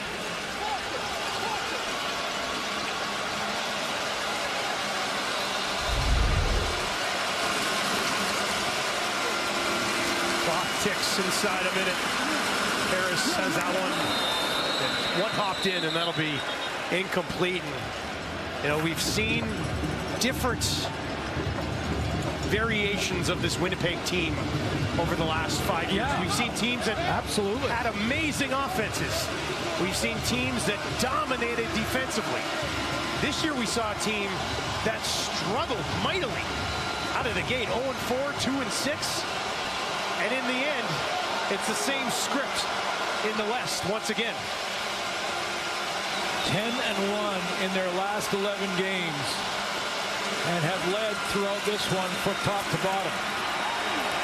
Harris on the run, takes it down inside the 30, picks up a late first down. But you make a great point, because there has been a lot of change through the years, through these 4 straight and now 5 straight to the Grey Cup.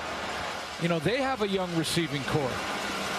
Ontario Wilson is a rookie. I mean, Lawler's been around a little bit, and so is Dembski. But Wheatfall, Closius, those are young guys in the receiving core. Cramdy is just finding his game. You know, there's been lots of change. No Adam Bighill in the middle of this defense. And some injuries that have also affected that. Changes in their offensive line with Jamarcus Hardrick leaving,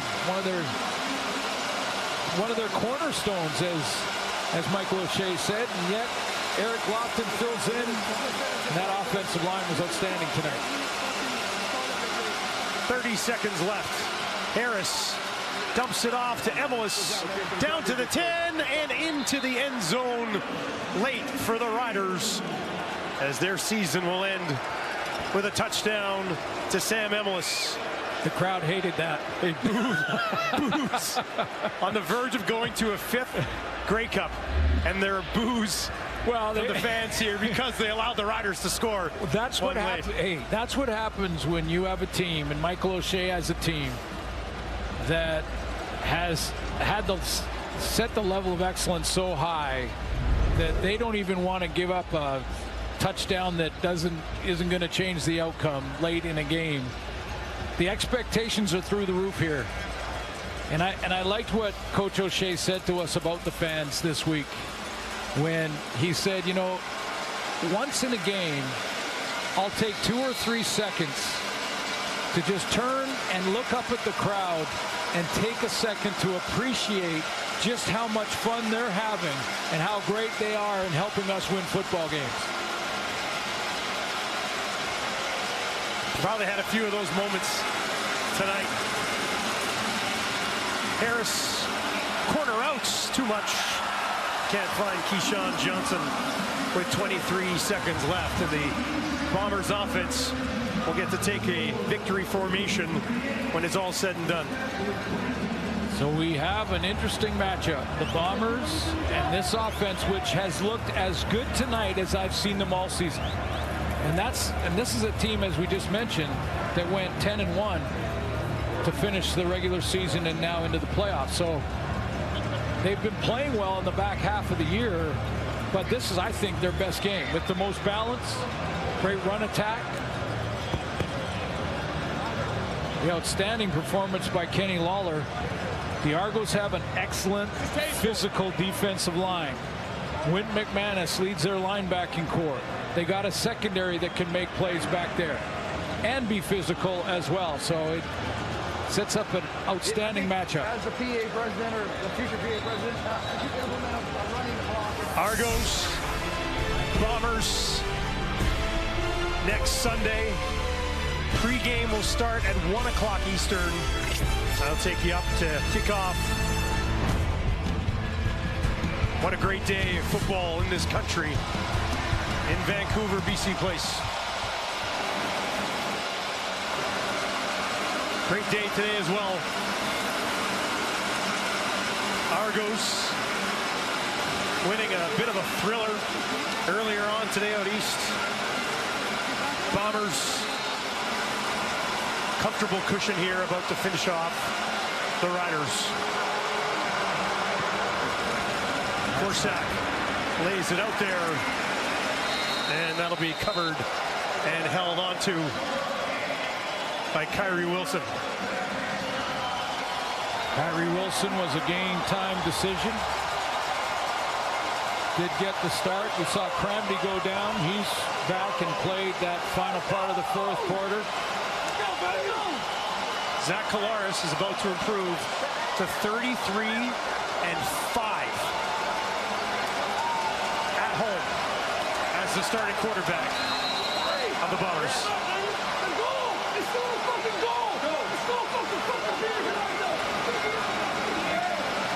The goal is still the goal. This was part of it, but there's one more game to play.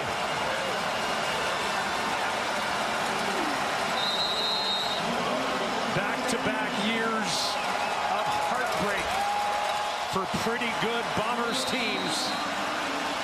And Mike O'Shea and his club will have a chance to make it 3 championships in 5 years.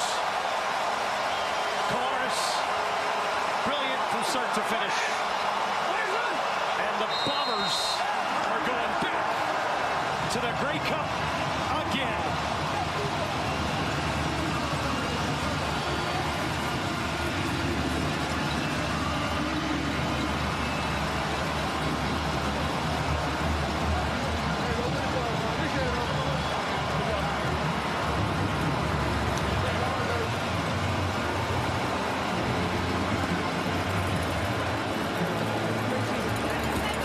don't think we can say enough about the Bombers' big players being big in this game. Collaros over 300 yards. Brady Oliveira 119 yards and a touchdown. Nick Dembski had 8 catches and a touchdown. Kenny Lawler had 177 yards and 3 touchdowns. And Evan Holm, who leads their team in tackles, 4 knockdowns. He was all over the field tonight. The top players for the Bombers were the difference tonight. Yeah, they were the top players tonight, and that's what you need, especially in the playoff games. I always find in the championship game, though, in the Grey Cup, it's always someone you don't expect that comes up with the big play. Remember, we showed you a couple years ago when it was Robbie Smith with a blocked field goal for the Toronto Argonauts to win it there. The guy that a few plays earlier had just taken a penalty to extend a drive and then bounce back with a block. It's often a player that you don't expect that comes up with a big one. The Argos have a great defensive front four. That's going to be an interesting matchup for this Winnipeg offensive line. But yeah, 5 straight appearances. Can they snap the losing streak in the championship game? Claire Hanna is standing by with Zach Collaros. Zach, for the 5th straight year, you and the Bombers are going to the Grey Cup. Just put into words how that feels. Exciting. Proud of our effort, obviously. We got to go finish the deal. But I just can't say enough about our crowd tonight. This province, this city, our fans are just amazing. Made it very difficult for the Riders all night. But yeah, just amazing. Just love playing here, man.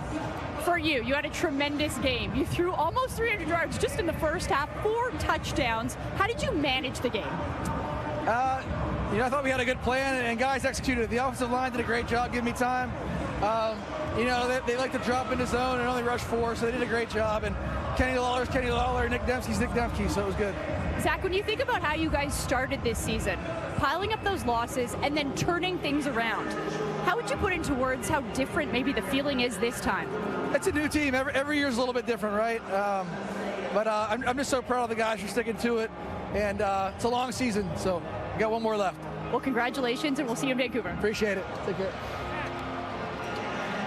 He'll be the only quarterback ever to start 5 consecutive Grey Cups.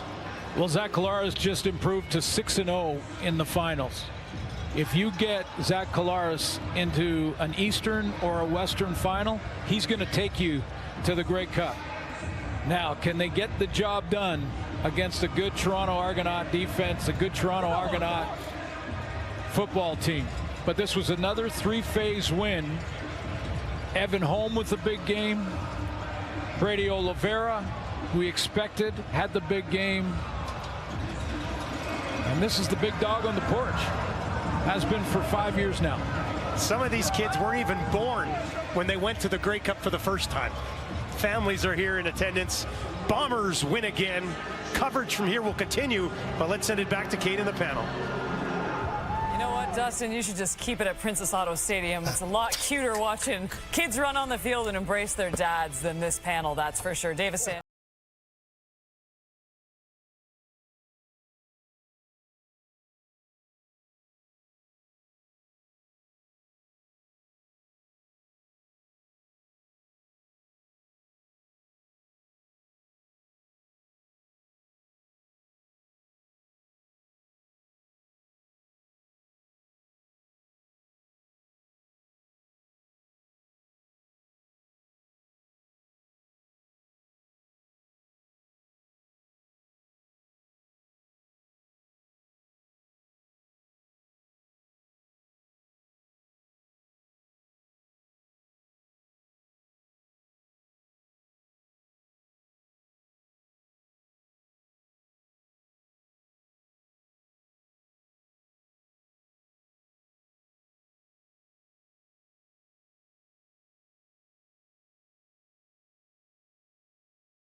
And a lot of people looking at him to be a number one. He was a number one today. And when called upon, he stepped up and made it happen for his teammates in a very difficult football game. The way it started out, it looks like Montreal was going to run away with it. Then things just kind of turned.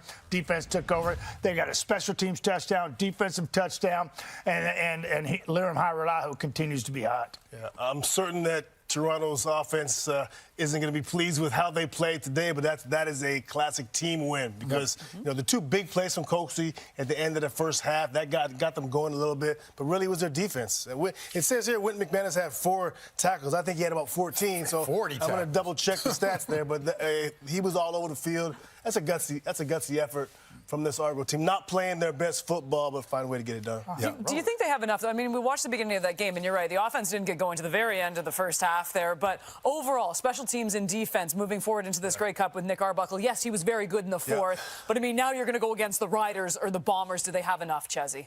They need to do more than they did today. That's for certain. I mean, even if it was their starting quarterback in their first team we saw in the first half, that's not enough to get it done. I don't think. I mean, they would say that they need to play better offensively, and they have a real challenge playing with their backup quarterback in the Grey Cup. People always talk about playing clean football in the playoffs. It's not clean football today. Yeah. And it was a slugfest. It was ugly, but I can tell you this: when Nick Arbuckle came in the game, one of the first plays they tried to execute was a little crosser by Kadeem Carey, and Nick Arbuckle put it right on the money and put the ball on the ground. He can't afford to do that next week. Those things will multiply, and they'll cost you the Grey Cup. And before we get to next week, guess what? We have one more football game, the Western Final. For the first time since 2021, the Roughriders are in the Western Final. On the other side, nothing new for the Blue Bombers, making their 6th straight appearance in this game. Zach Collaros has been unbelievable at Princess Auto Stadium. He is a perfect 3-0 on that field in the Western Final. And you don't get much better than the Riders and the Bombers because we know how great this rivalry has been. They've been a couple of great games this year, but we can't look at those because we know that this one is for all the marbles, as we now are joined by our Claire Hanna. And Claire, I know we've been talking for hours ahead of this game, but now seeing these fans filter in, we're going to see over 32,000 in attendance, the 5th straight sellout. It's been incredible. What's the atmosphere there right now? Kate, it's amazing. Enoch and I,